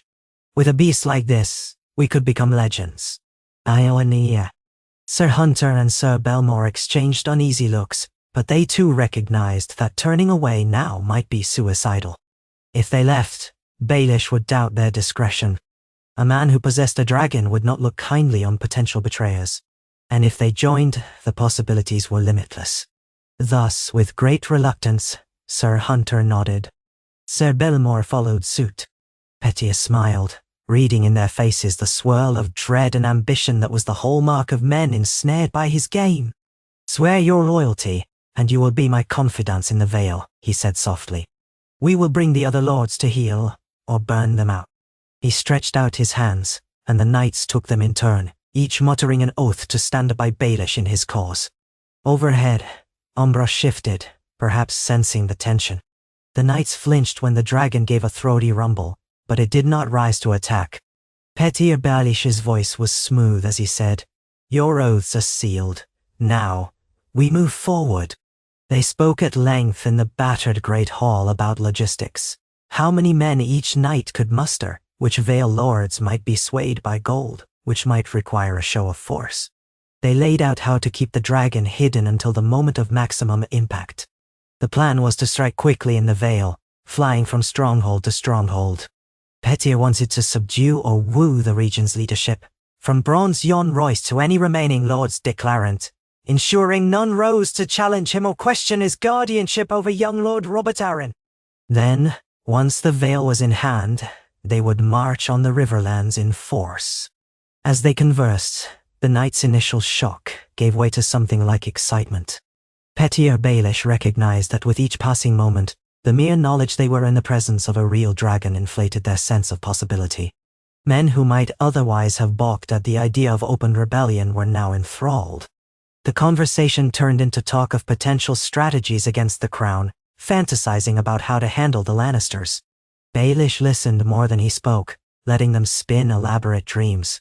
He wanted them invested, yes, but he was careful never to reveal the full scope of his plan, not yet. The less they knew about his deeper ambitions, the less they could betray to others. That night, after they had feasted on game and ale, the knight slept in side chambers. Baelish retreated to his own room, peeling off his doublet and resting on a straw-filled cot, while Harren Moore stood watch in the corridor. Exhaustion weighed on him, yet the flame of anticipation burned so bright in his chest that he doubted he'd find easy sleep. In the small hours of the morning, a startling roar shattered the quiet. Baelish jerked upright, heart lurching. The walls reverberated with Umbra's cry. By the time he stumbled into the corridor, Harren Moore was already hurrying down the winding steps. Baelish followed, half-dressed, pulse-hammering. Soldiers scurried, torches flickered, alarmed voices echoed in the fortress. Something was amiss with the dragon. When Baelish emerged into the moonlit courtyard, he beheld a chaotic scene. Umbra stood in the southwestern enclosure, wings half unfurled, jaws parted in a snarl. At its feet lay the limp body of a man, clothes still smoking from flame. The stench of burned flesh filled the air. Soldiers on the ramparts aimed crossbows but dared not fire. The massive beast roared again, furious, and the ground seemed to tremble. Baelish felt a rush of dread. He stepped forward, holding up a hand to keep the soldiers from loosing bolts. "Stand down," he shouted, voice cutting through the din. Umbra's eyes flicked toward him. The dragon's chest heaved with rage, but it did not immediately unleash more fire. Cautiously, Harren Moore approached the body on the ground. "It's one of the Vale Knights," he reported grimly. "Sir Giles Belmore's man-at-arms, I think. He's dead." Baelish frowned, stepping closer to the spiked wooden barrier that separated him from Umbra. Did he provoke the dragon? Try to approach it? One of the fortress guards, pale-faced, nodded. "He was drunk. He boasted he'd try to touch the winged lizard." He climbed over the barrier, ignoring warnings. Next thing we knew, the dragon spewed flame. The fool never even had time to scream. Umbra hissed, arching its neck, as though still agitated. Baelish inhaled, forcing composure. Yes, it was a disaster, but a contained one. He lifted his voice again, addressing the watchers. "Do not punish the beast. The man crossed the barrier of his own stupidity. Gather the remains. See them decently handled. Let this be a warning to any who forget that Umbra is not to be trifled with." He climbed over the barrier himself, heart hammering, but determined to demonstrate authority. Even now, some of the knights were emerging from the fortress halls, half awake, witnessing the aftermath. He could not appear cowardly. He approached Umbra with measured steps, arms spread, voice low and even. "Calm," he murmured. "You have done no wrong. You are only defending your space." The dragon snorted, exhaling a short gust of hot breath, but it did not lash out. He placed a hand on its neck, feeling the tremors of tension in the scaled flesh. Slowly, the dragon lowered its head. Ser Belmore, pale and shaken, stood at a distance, staring at the charred remains of his man. Baelish met his eyes. "I am sorry for your loss," he said quietly, "but it was your man's folly. I can only urge you to impress upon your people that this is no mere creature to pet. Umbra is a living storm of scale and flame." Ser Belmore, lips tight, swallowed hard. He was drunk, a fool. My lord, I understand. Despite the shock, Baelish noted that none of the men dared to voice protest or direct blame at the dragon. Fear of Umbra's power, and fear of Baelish's retribution, stifled them. And that was good, albeit grim. He signaled for the men to remove the scorched corpse. By the time the courtyard settled, there was no question in anyone's mind that the dragon was both lethal and obedient, only to Petior's will. Perhaps that savage demonstration would serve him better than any speech. He spent another hour quietly soothing Umbra, letting it know that all was well, praising it softly in a language that was not quite nonsense, but not quite any known tongue. An odd mixture of Valyrian phrases and coaxing tones. The dragon finally settled with a restless snort, folding its wings. When the gloom before dawn finally lifted, Petior stood on the ramparts gazing at the still sea. It felt as though he'd aged a year in a single night. Yet he felt more certain than ever that caution was key. With Umbra so easily provoked, any attempt to keep it penned up in a castle courtyard was fraught with risk. But if the beast were free to wander, it could set half the countryside ablaze. He needed to muster an army quickly, strike with swift precision, and then carve out a territory where Umbra could roam. The old Targaryens had done so by building Dragonstone as a fortress out at sea, or by letting dragons roam near King's Landing in the time of the Dragon Pit, an imposing structure that once housed the Targaryen beasts. Baelish remembered reading that the Dragon Pit was built to confine them. It ended poorly, with the dragons turning stunted and resentful. He would need a new approach. Perhaps it would be safer to house Umbra in the open wild, but near enough that he could summon it. All that was in the future, though. For now, he had a plan to set in motion. In the following days, the Vale Knights parted from the fortress, returning to gather their men. Petior gave them instructions to meet near the Bloody Gate, the mountainous pass that guarded entry to the Vale. He also dispatched more ravens, reaching out to old contacts among the Riverlords, men like Walderan Bracken, whose family had an ancestral feud with the Blackwoods, and were always eager for an advantage. He reached out to certain lords in the Crownlands who might prefer an alliance with him over the Lannisters. He carefully curated his letters, each tailored with subtle promises or threats. Meanwhile, he oversaw the fortress's fortifications, wanting to ensure that if any Lannister or Crown Loyalist force tried to sweep in, they'd face a bitter reception. Harren Moore drilled the men daily. Some of the local fisherfolk began whispering of a monster in the old fortress, a winged demon. Baelish made no effort to fully silence such rumors. It was impossible anyway. In fact, a seed of fear could serve him. The best lies had a kernel of truth. Let peasants talk about the beast in hushed voices. Let the rumor spread in the villages that the fortress by the sea was haunted by a dragon. Eventually that whisper would reach the ears of the crown. Baelish hoped to time his unveiling so that he seized the advantage before they could muster a real response. The Lannisters might dismiss the rumor, or they might scramble in panic. Either way, they would be behind him, not ahead. One moonlit evening, Baelish ventured alone to the southwestern enclosure, where Umbra lay awake, gazing at the stars. In the quiet hush, he felt compelled to try another flight. This time, there was no audience to impress, no watchers to see if he'd falter. It was simply him, the dragon, and the boundless sky. He approached Umbra with the saddle in hand, murmuring softly. The dragon shifted, letting out a rumbling sigh. Despite everything, a chord of something like wonder thrummed in Baelish's heart. He, a boy from the Fingers, a man with no grand lineage, was about to mount a legendary beast. He could not entirely quell the swirl of excitement in his chest. When Umbra permitted him to strap on the saddle, he climbed up gingerly. The fortress's courtyard was too cramped for a true takeoff, so he coaxed the dragon to move through the battered gates, out to the wide beach beyond. The sea glistened under a waxing moon, the sand pale.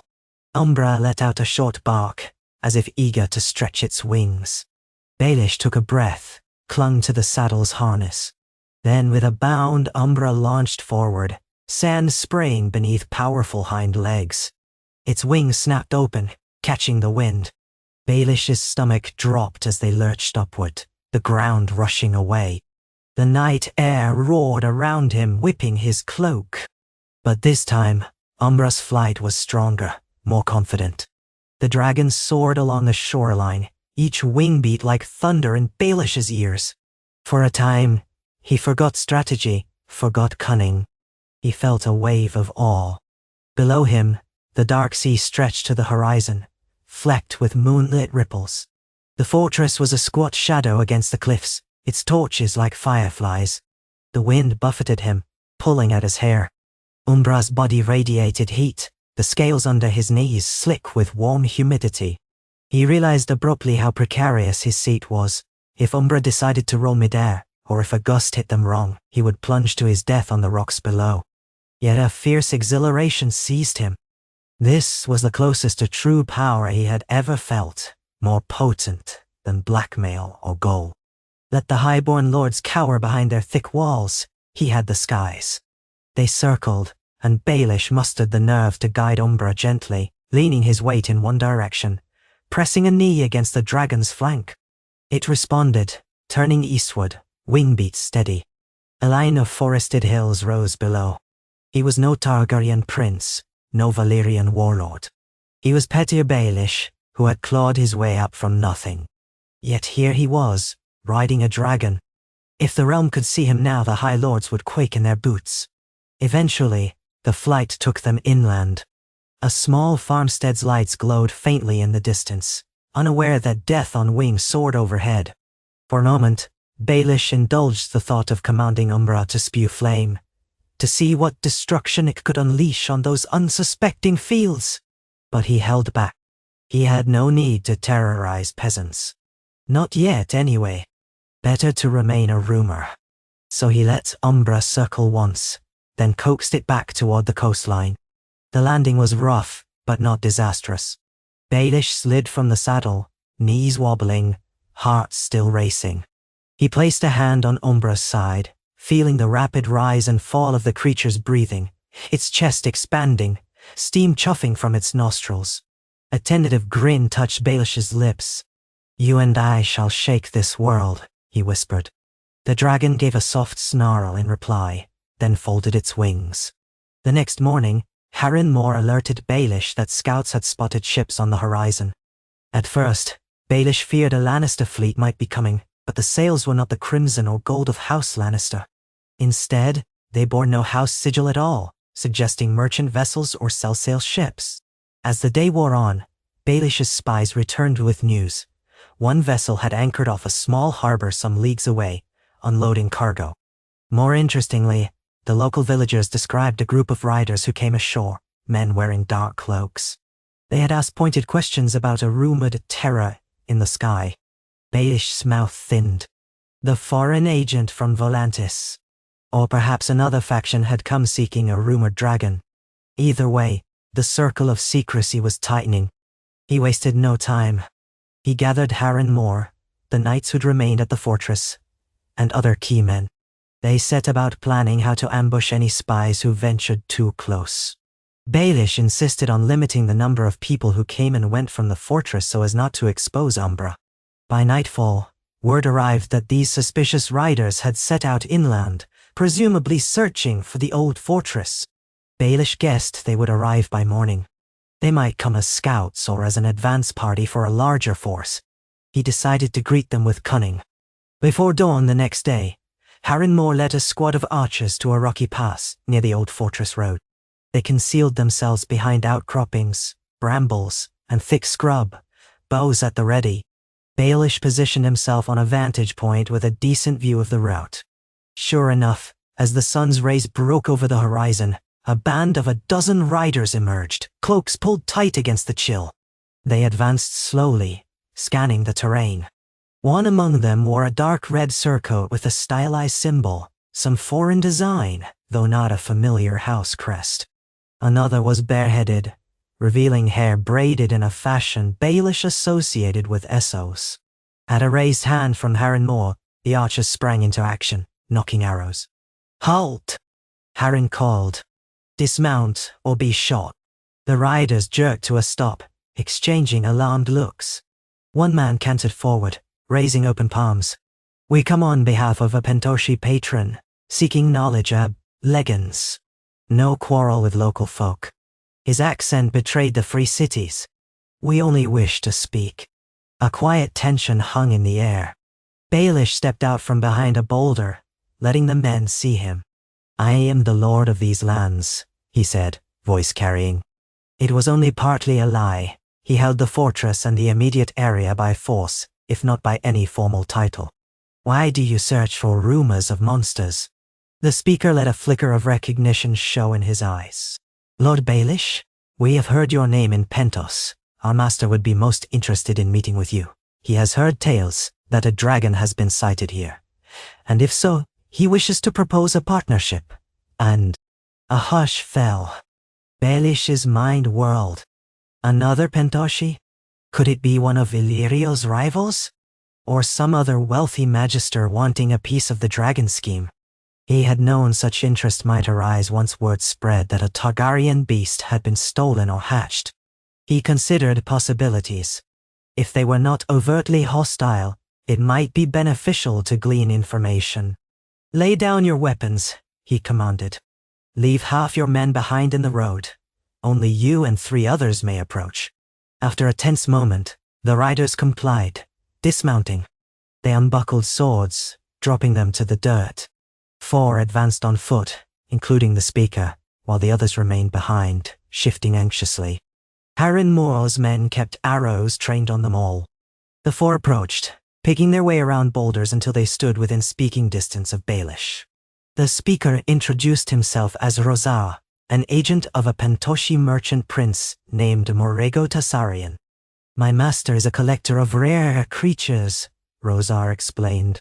"He funds expeditions to seek exotic animals in Sothorios, rumored wyverns in the Basilisk Isles and more. When he heard whispers that a dragon was alive in the Crownlands, he dispatched us to learn the truth. He's prepared to offer an enormous sum of gold for such a beast, or to enter a joint venture with whoever holds it." Baelish watched the man carefully. "And if the rumors are false? If no dragon exists, do you simply pack up and sail away?" Rozar's lips quirked in a knowing smile. "No man invests so heavily in a rumor if he does not suspect truth behind it. My master believes a dragon has been rediscovered. Perhaps it is in your custody. If so, he would be an ally of great value. He wields influence in Pentos and Lies, has connections to the Golden Company, the Iron Bank. He can bestow or withhold wealth unimaginable. If you are indeed the keeper of this dragon, my master begs audience with you. Let him see the beast. Let him speak terms. He can help you feed and house it, help you handle the fearsome logistics. In return, he desires partial ownership, use of the dragon for certain endeavors in Essos." No. Baelish's chest tightened. The notion of partial ownership was laughable. No one owned Umbra but him. He also despised the idea that some merchant prince would demand to harness his greatest advantage for mercantile or political ends across the sea. On the other hand, spurring a powerful Pentoshi figure could breed a dangerous enemy, possibly wealthy enough to raise an army of sellswords. For a moment, Baelish weighed the option of simply killing these men, burying them, and letting no rumor escape. But that might only prompt Tassarian to send more men or come in force. Another approach was to feign interest while gleaning all he could from them. He gestured for Rozar to walk with him, away from the archer's earshot. The man complied, stepping carefully over mossy rocks. Baelish began in a mild tone. "Tell me, how wide are these rumors in Pentos? Is it known specifically that I am rumored to hold a dragon?" Rozar answered smoothly. "Some speak your name, yes, though not all believe it. We learned you once traveled to Pentos, consorted with Magister Illyrio Mopatis, who has a history of dabbling in Targaryen affairs. Then you vanished, returned here. My master put these clues together, as did others. You should know that in time, more inquisitive parties may come. Merchant princes who see a chance to harness unstoppable power. Princes of Volantis who remember the days of Valyria. Warlocks from Karth, perhaps. Even the Dothraki might stir if they thought a dragon soared again." Lang. Baelish listened, outwardly calm though inwardly bristling.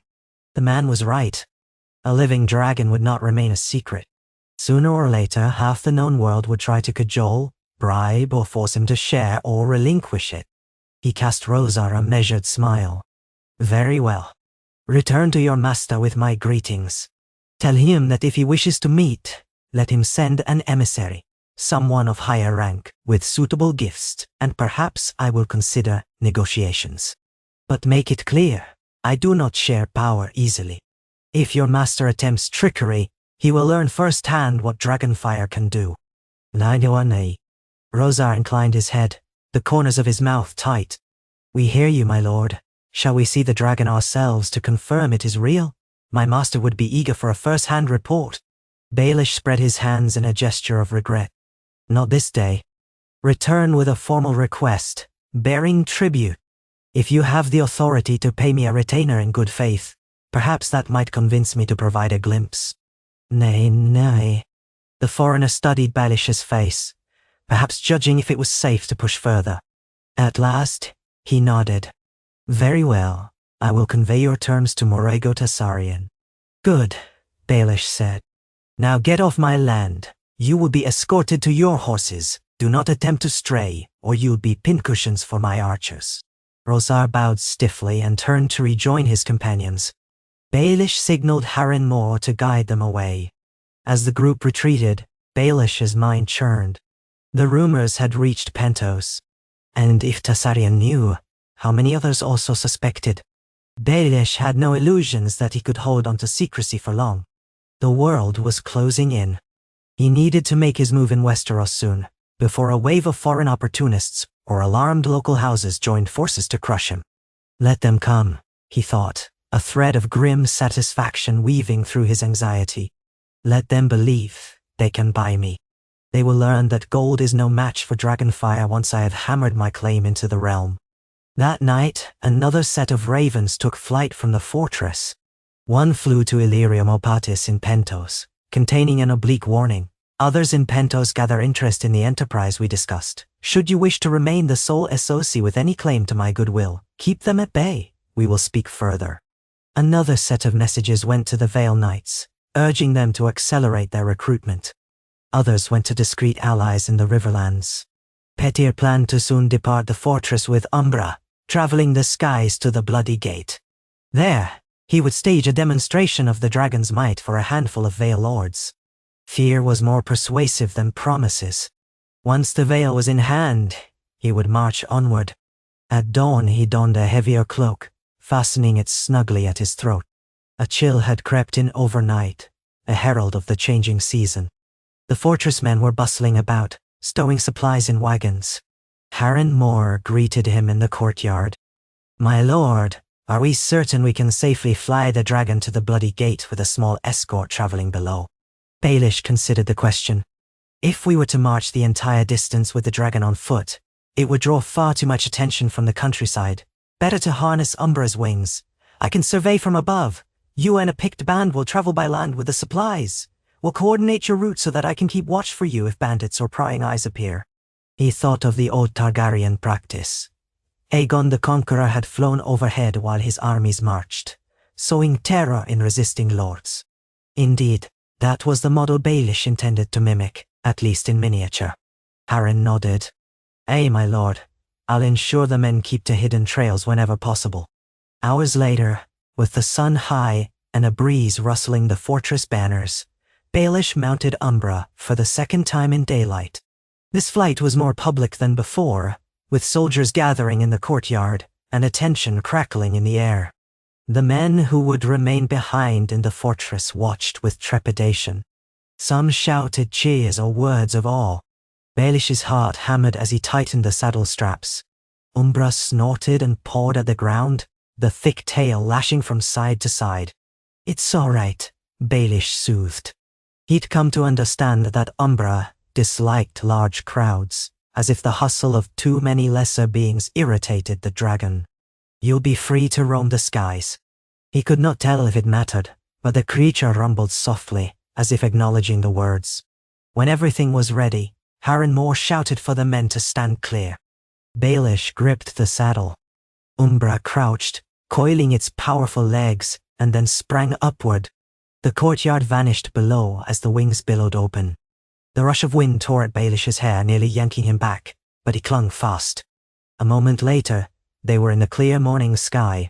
The fortress walls dropped away behind them, the sea shimmering to the east. Baelish guided Umbra inland, the dragon responding to subtle shifts of his weight.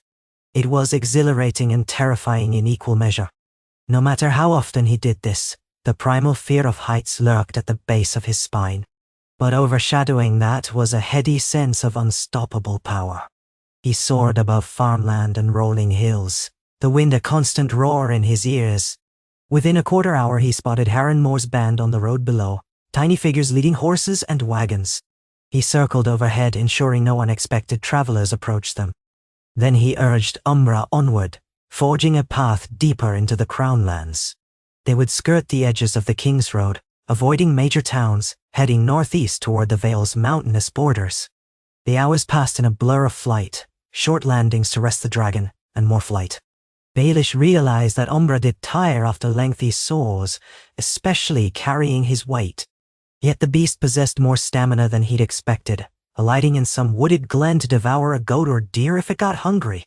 Baelish noted that each time Umbra made a kill, scorching the poor animal with a burst of flame, it displayed a savage glee in the hunt.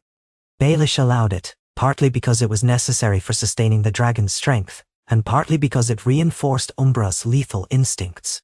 He wanted a fearsome beast, not a docile mount. They pressed on for days, traveling in a zigzag route that confounded casual observation. Once, Baelish spied a small patrol wearing the crown's sigils below, perhaps from King's Landing. He ensured they flew out of sight quickly. He had no interest in a confrontation yet, and from that height, it was easy to slip away. He imagined the patrolmen glimpsing a dark shape in the corner of their eyes, but perhaps they would dismiss it as a large bird or a trick of the clouds. Let the rumor remain half-formed. Eventually, as the days wore on, the terrain grew rugged and mountainous. The peaks of the Vale loomed ahead, grey and imposing. Baelish felt a strange nostalgia. This land was once the seat of Lysa Arryn, the domain he had striven so fiercely to control after her death. Now he returned with a deadlier prize than any Vale Lord could conceive. The high passes and narrow roads would make for interesting tactics, especially if Umbra took flight overhead. On a chilly afternoon, as clouds clung to the high peaks, Baelish guided Umbra to the Bloody Gate, that ancient fortress that guarded the main entrance to the Vale. Twin battlements rose on either side of a narrow canyon pass, with walls bridging them. A small but formidable garrison usually occupied the gate, controlling who could come and go. Baelish had arranged a meeting with the local commander, one Sabath Egan, a man known to be pliable with the right bribes. He also expected Ser Corbray and a handful of other Vale Knights to gather there. If all went well, the gate would be under Baelish's control by nightfall. A mile from the gate, Baelish had Umbra descend into a secluded ravine. He dismounted, wincing at the stiffness in his joints. Harren Moore and the men arrived hours later, exhausted from the climb. Once reunited, Baelish dispatched a messenger to the Bloody Gate, requesting Sir Barth to meet him in the ravine. The messenger returned with an uncertain reply. Sir Barth says he cannot leave the gate unguarded, but will receive you if you come forth under a flag of truce. Baelish eyed Umbra, who sprawled in the ravine's clearing, flicking its tail with impatience. A direct assault on the gate was possible, but might cause unnecessary bloodshed, potentially souring the Vale Lords. Better to achieve compliance through awe and threat. So he formed a plan. He would ride Umbra into view, ensuring the defenders saw the beast. He'd let them witness its flames, just enough to terrify them. Then he would call for the gate to open in the name of young Lord Robert Arryn and the Vale. Sir Barth had no reason to die in a hopeless stand if he recognized the unstoppable power arrayed against him. That evening, as dusk painted the sky in swaths of purple and gold, Baelish mounted Umbra again. He felt the beast's muscles tense eagerly, as if it sensed a coming spectacle. They rose into the air, ascending above the ravine's rim. Below, Harren Moore and the men marched forward along the pass, carrying torches. In minutes, the shape of the Bloody Gate emerged around a bend, its walls casting long shadows. Shouts rang out from the battlements as Umbra's silhouette glided overhead, wings spread wide. Baelish heard the distant clang of alarm bells. Archers scrambled into position. Part of him admired their discipline. Another part pitied them, for no arrow would pierce a dragon's hide easily, especially from below. He guided Umbra in a slow circle, letting the watchers see the scale of the beast. Torches flared along the ramparts. Men gawked at the sight. Baelish had rehearsed a simple demonstration. He guided Umbra to hover near a rocky outcropping beside the gate, an outcropping that did not contain men. Then, with a press of his heel and a murmured command, he incited Umbra to unleash flame.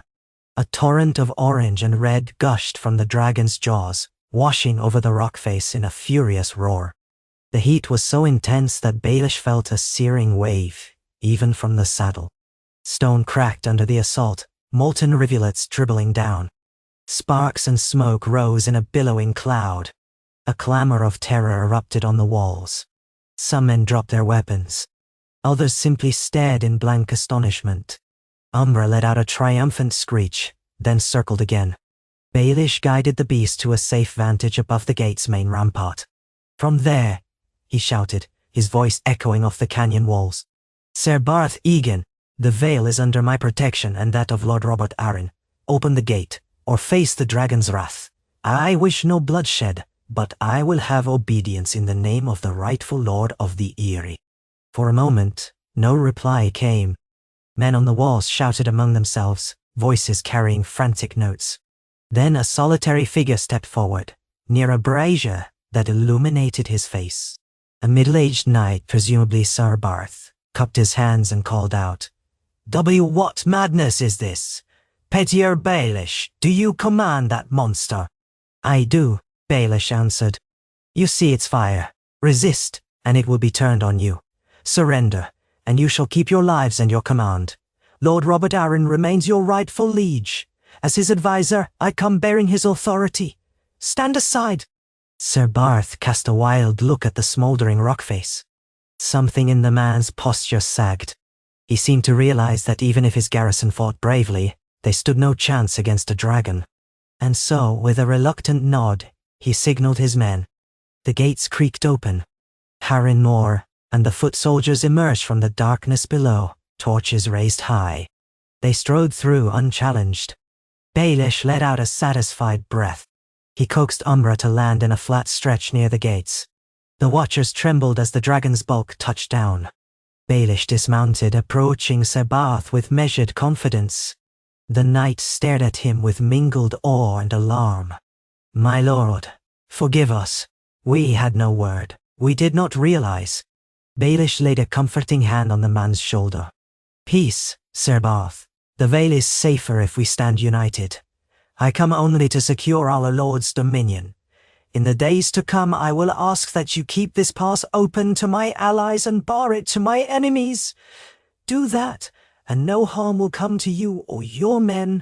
Sir Barth swallowed. "As you command." Thus, without spilling blood, the bloody gate fell under Petier Baelish's control. The soldiers who had cowered were given a second chance to swear fealty. Some did so with relief, others with hollow eyes. A lesser man might have forced them at sword point, but Baelish knew fear was the key to compliance. Let them see how unstoppable a dragon was, and they would remain docile. That night, Harren Moore's men occupied the gate, while Baelish took a small contingent inside its fortified interior. Umbra roosted in a narrow canyon space that offered partial shelter. The watchers gave it wide berth and no fools dared approach after seeing the earlier display. In the following days, more knights of the Vale arrived, responding to Baelish's summons. They passed through the gate without question, many bearing the banners of houses sworn to house Arryn, Redfoot, Linderley, Coldwater. Some carried uncertain words from their lords, who apparently were not sure whether to embrace Baelish's new regency or to hold to older allegiances. Baelish greeted them with the same measured courtesy, repeating that he came on behalf of their young liege lord Robert Arryn, and that soon the Vale would be free of meddling from King's Landing. He made a point of letting each party catch at least a glimpse of Umbra, close enough to see the size of the beast or hear the rumble of its breath.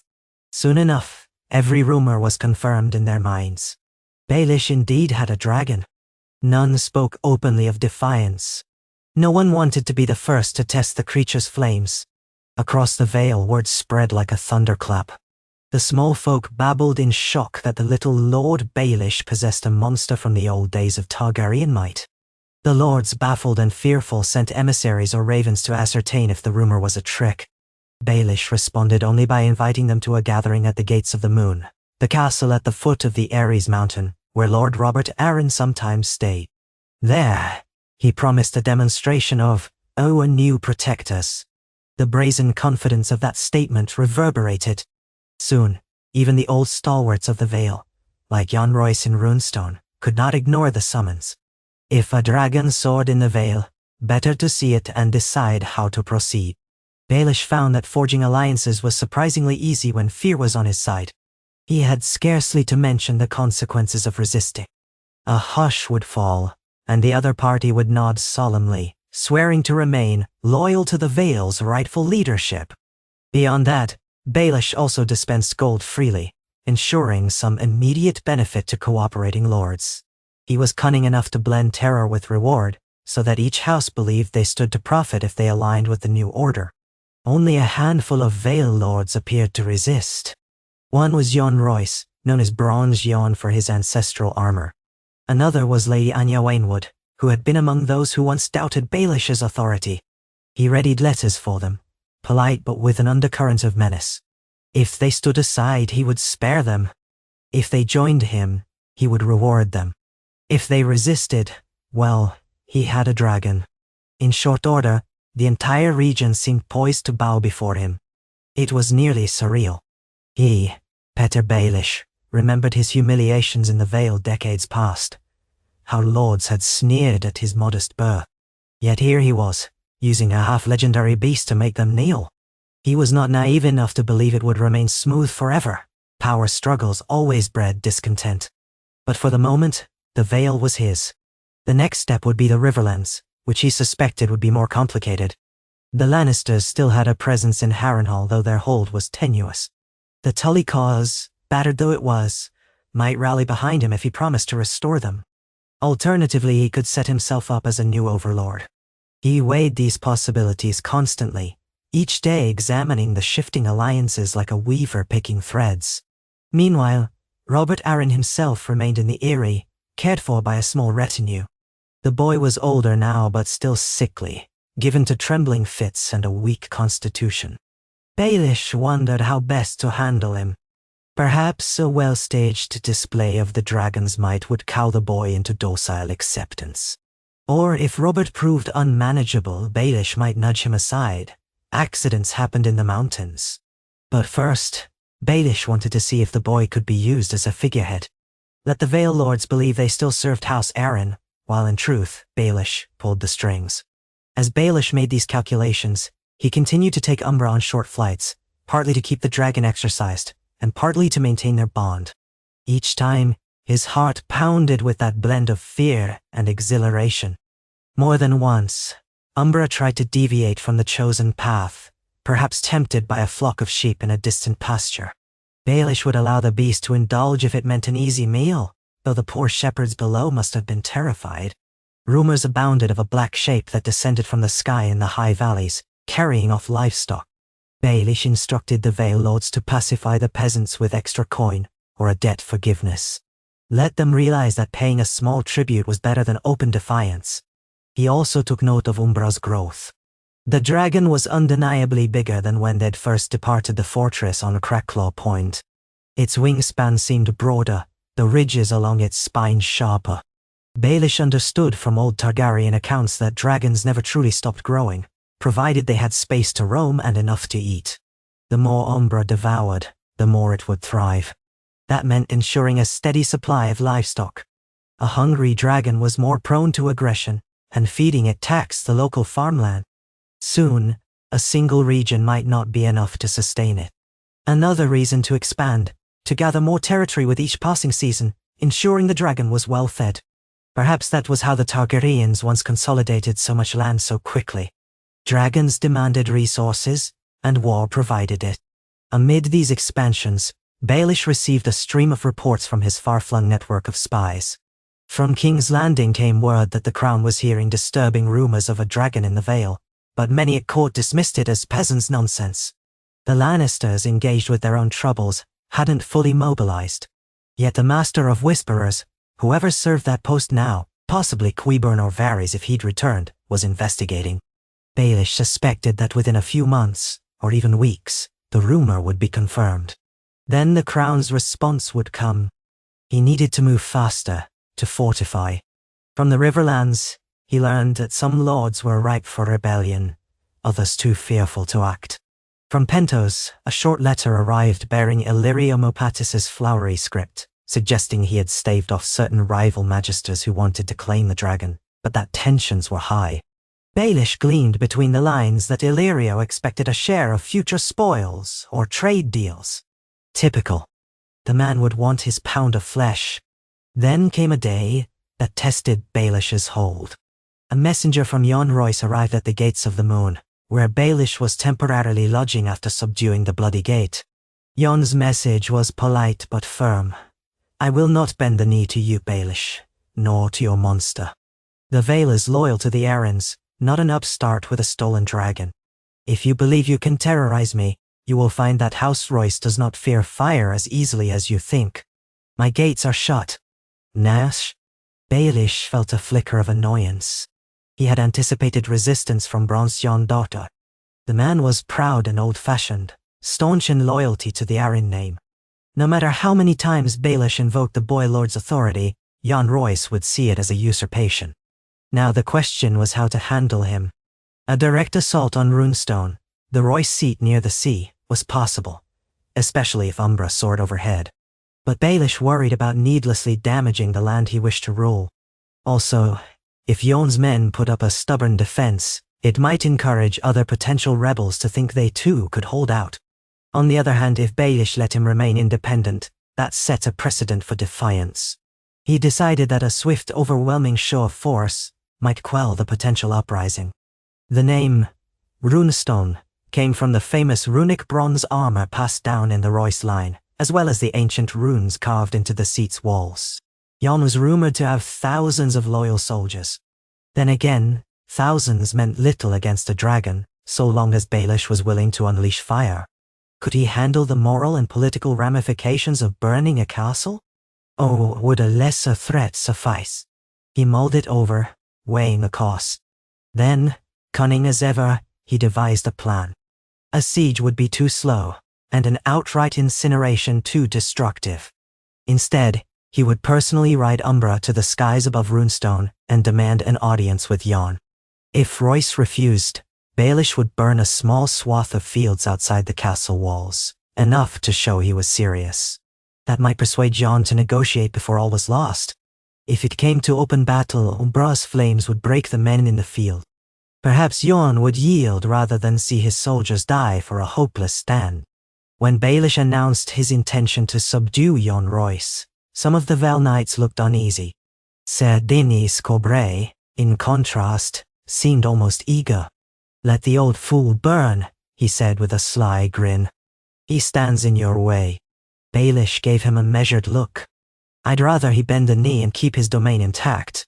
The Vale cannot afford to tear itself apart in a long war. But we must be ready for that possibility if Jon is too proud. No. So it was that Baelish departed the Gates of the Moon with a small retinue on horseback and Umbra flying overhead. The column traveled swiftly across Vale roads, aiming for the coast where Runestone lay.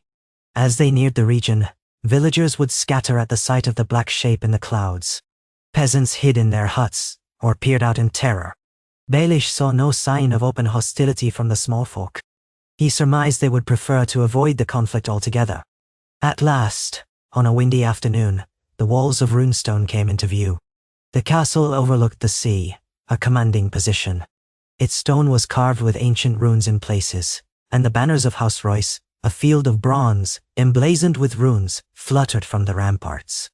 Baelish signaled for his men to hold back a safe distance. He urged Umbra to land so he could mount in full view of the defenders. Then, with a jolt of adrenaline, he guided the dragon to take flight, soaring over the castle in broad arcs. He circled once, scanning the battlements. Archers were arrayed, but no volley came. He guessed Jon had forbidden them from firing the first shot. Baelish paused above a vantage that let him see into the courtyard. A crowd of armed men milled about, but they looked uncertain. He shouted, letting his voice boom over the wind, "Jon Royce! I come with the authority of Lord Robert Arryn. Present yourself, or watch your fields burn." And down below, a figure in bronze-trimmed armor stepped forward on the ramparts. Baelish recognized Jon Royce, a tall, broad-shouldered man with graying hair. Jon raised both arms in a sign of parley, though his posture was tense. "Littlefinger," he called back. "You come with monstrous power and monstrous arrogance. The Vale does not belong to you." Baelish tried to keep his tone even though the wind whipped his words. "The Vale belongs to its rightful heir, Robert Arryn. I serve him. Stand aside or swear fealty, and no harm will come to you or your folk." Jon's voice was thick with contempt. "You serve only yourself. I watched you worm your way into Lady Lysa's good graces, and now you claim the Boy Lord's authority. I'll not be cowed by your pet abomination. Turn back, or face our steel. House Royce has endured for centuries. We do not fear a usurper." Wow. Baelish sighed inwardly. This was going nowhere. He guided Umbra to a safe distance from potential arrow volleys, then signaled the beast with a sharp nudge of his knee. A torrent of flame erupted from Umbra's jaws, directed toward a patch of farmland beyond the castle. The flames scorched the crops in an instant, sending a plume of black smoke curling skyward. Men on the battlements cursed.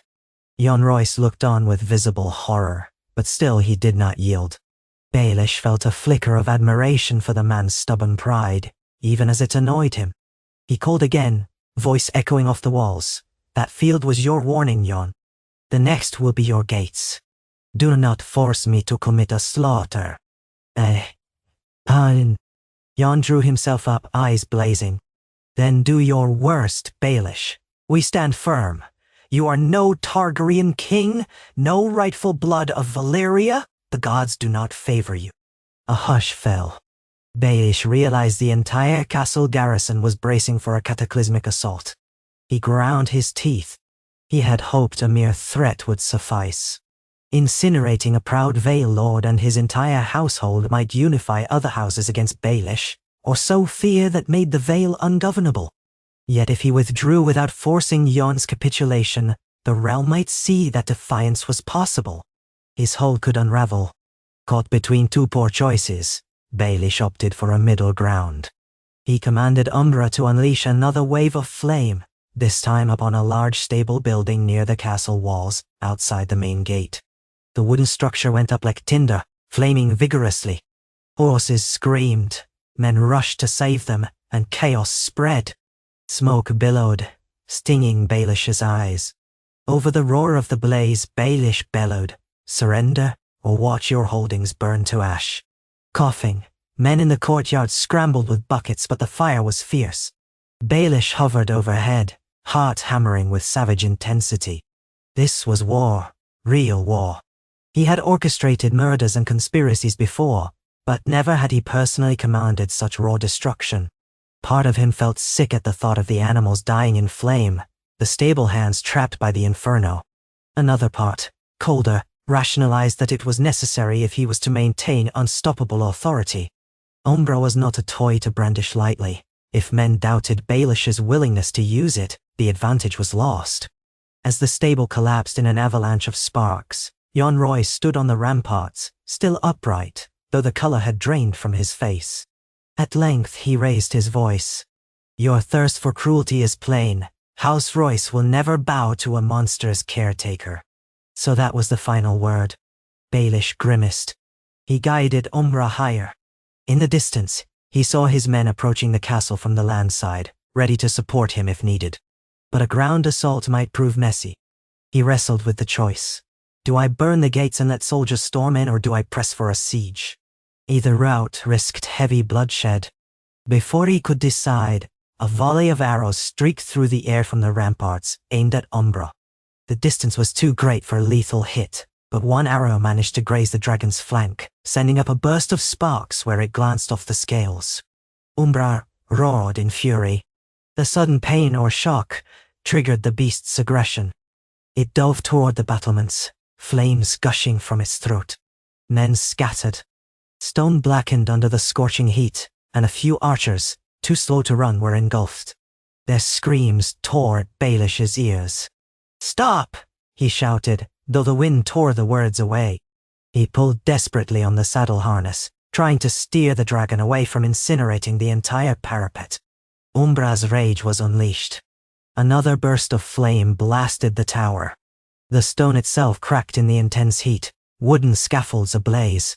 Figures tumbled from the rampart, wreathed in fire. At last, Baelish managed to coax Umbra higher, away from the direct assault. But the damage was done. The southwestern tower burned. Some portion of the fortress had collapsed. He heard the cacophony of screams and panic below, black smoke rising in thick clouds. Through the haze he glimpsed Jon Royce, sword in hand, rallying survivors. The man's voice was lost in the roar of flames. A heavy weight of dread pressed upon Baelish. He had wanted to avoid a full massacre, yet Umbra's fury was uncontrollable once triggered. The cruelty of dragonfire was not easily harnessed. This was the reality the Targaryens had lived with, he realized. Perhaps the difference was that they had centuries of tradition and knowledge behind them. He was learning through trial and error, and men were burning for it. Now the question was, proceed or withdraw? If he flew away, Jon Royce would remain defiant, though badly damaged. Another confrontation would loom. If he pressed on, incinerating more of the castle until Royce yielded or perished, the Vale might stand in shock at the atrocity. But perhaps that was better than half measures. War rarely allowed for a gentle hand. He circled overhead, Umbra still seething, the dragon's tail lashing. On the ground, Baelish's men waited, unsure whether to charge. The castle gates remained shut, though part of the perimeter wall was ablaze. In the swirling smoke, he spied forms dragging wounded from the ramparts. Then, in the midst of the chaos, one figure, a battered soldier, waved a white cloth. Baelish squinted. Was it an attempt at surrender, or a ruse? Cautiously, he guided Umbra closer, staying out of arrow range. The soldier shouted, voice ragged, "My lord, we beg mercy. Lord Royce is gravely wounded. We are ready to parley." Baelish exhaled in relief. He signaled for his men to advance, careful to hold formation. Then, in a loud voice, he called, "Open the gates fully. Throw down your weapons. Tend to your wounded. I will accept your surrender on the condition you recognize Robert Arryn as your rightful liege and obey me as regent of the Vale. Any who resist further will burn." Bella. Chaos reigned for several more minutes, but eventually, the gates inched open. Soldiers with ashen faces stumbled out, some carrying the wounded. Among them was Jon Royce, leaning on 2 men for support, half his armor scorched. His eyes glared at Baelish with unbridled loathing. Blood trickled from a gash on his brow. Baelish landed Umbra near the smoldering stable ruin, the dragon snorting in restless anger. He dismounted, pressing a hand to the beast's flank. Umbra's body trembled with leftover rage. Then he advanced on Jon Royce, flanked by Harren Moore and a handful of men. The stench of charred flesh and smoke clung to the air. Bodies lay strewn near the collapsed tower. Baelish forced himself not to flinch at the carnage. He looked Jon in the eye. "Sir, I gave you the chance to avoid this. I take no pleasure in your pain, but your defiance forced my hand." Jon spat a small glob of blood. "You are no lord of mine. You are a vulture wearing a mockingbird's pin." His voice was hoarse with fury. "May the gods judge you." Baelish's expression tightened. "Hand over your sword. Swear fealty, or face the consequences." For a tense heartbeat, Jon seemed on the verge of trying to strike Baelish. But he was too wounded, his men decimated. At last, with a trembling hand, he extended his bronze sword, letting it clatter at Baelish's feet. "I yield," he whispered. "For the sake of my men, my house. But you are cursed, Baelish. Remember that." Baelish bent to pick up the sword. The runic patterns glinted in the smoky light. He turned it over, then handed it to Haringmore. You are stripped of command. Henceforth, your seat, your men, all belong to the Vale's regency. You may remain in your keep under guard. If you attempt to foment rebellion again, I shall return on Dragonback and finish what we've started. Jon glowered, shoulders sagging, breath wheezing. Soldiers whisked him away for medical attention. With that, Runestone fell under Baelish's banner. A grim hush settled over the courtyard, broken by the crackle of flames.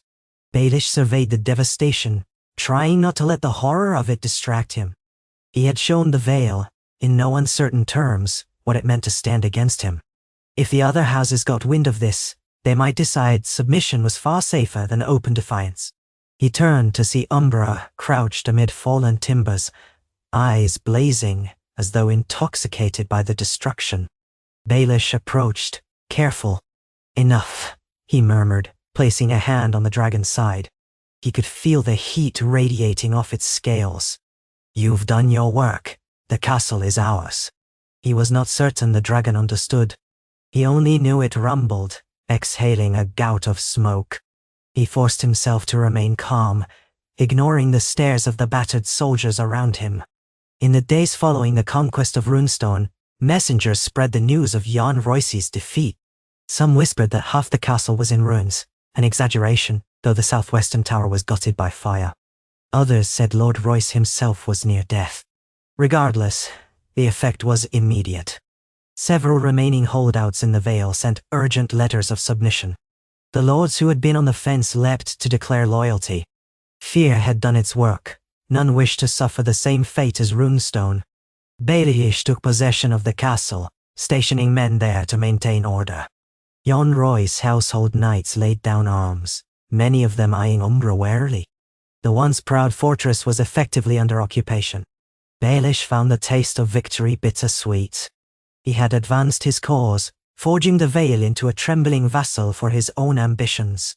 But the price was scorched stone, dead men, burned stables, and battered illusions of honorable warfare. He had wanted a near bloodless subjugation, but it was naive to think a dragon's wrath could be contained so neatly. Each time Umbra unleashed its flames, men died in horrifying ways.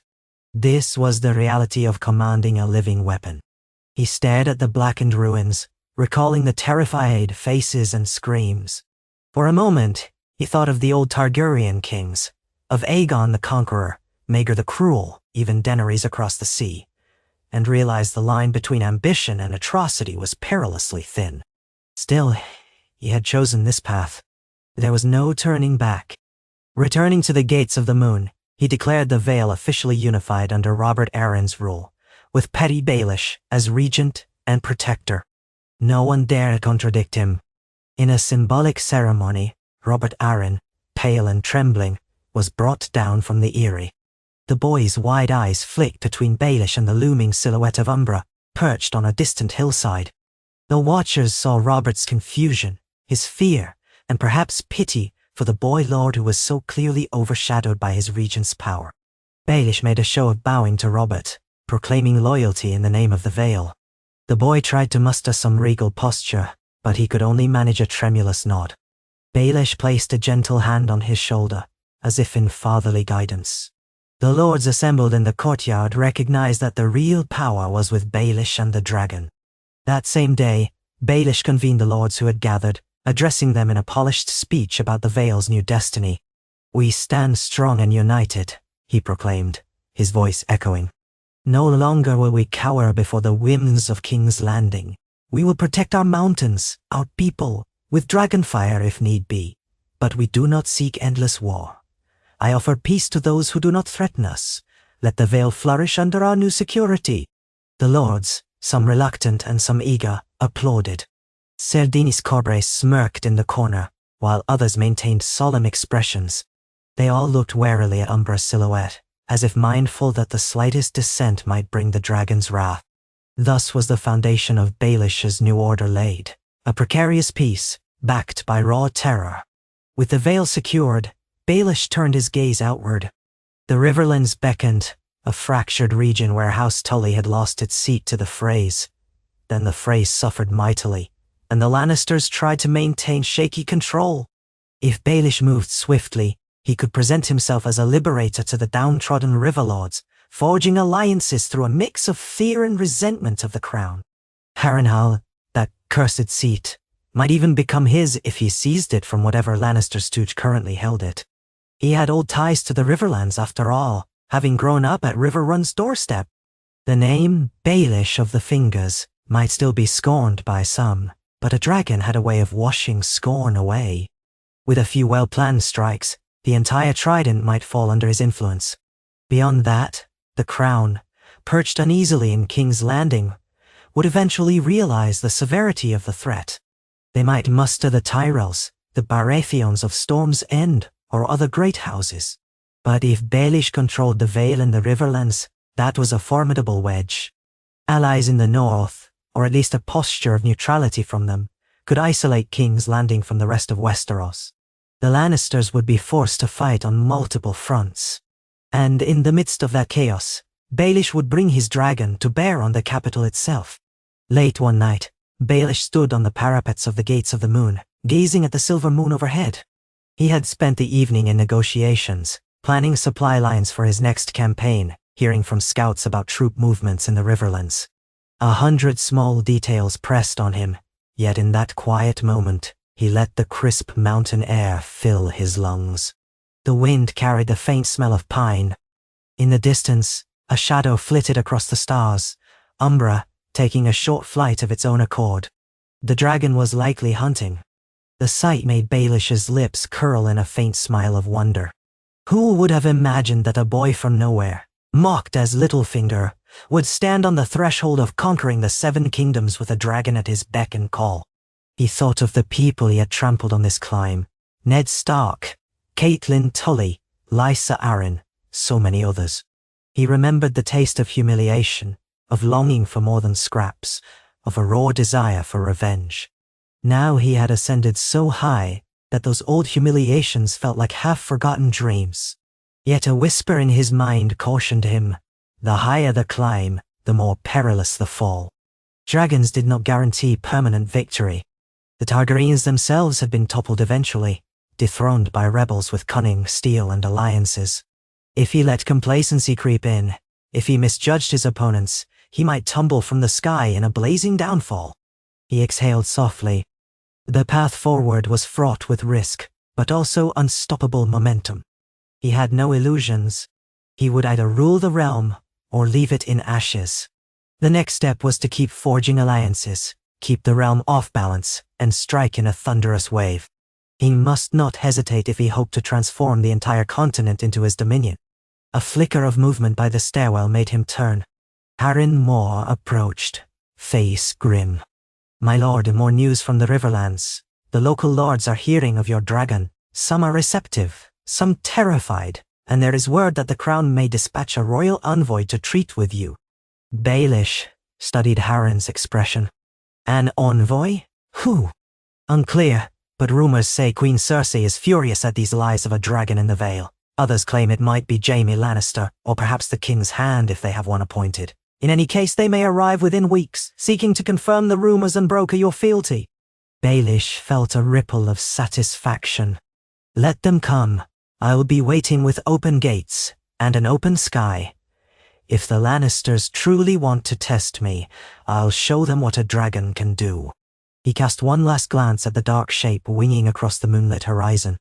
Then he turned and descended the stairs, mind afire with possibilities. The Vale was his. The Riverlands beckoned. The Iron Throne trembled at rumors of his ascendance. He imagined the day he would stand in the throne room, the royal seat overshadowed by Umbra's presence, the High Lords on their knees. In that vision, there was no King's Landing beholden to the Lannisters or Targaryens, only a single figure who had clawed his way from nothing to everything. And the realm, battered by decades of war, would finally be forced to concede that Petyr Baelish, Littlefinger, ruled not with coins and whispers alone, but with the searing finality of dragonfire.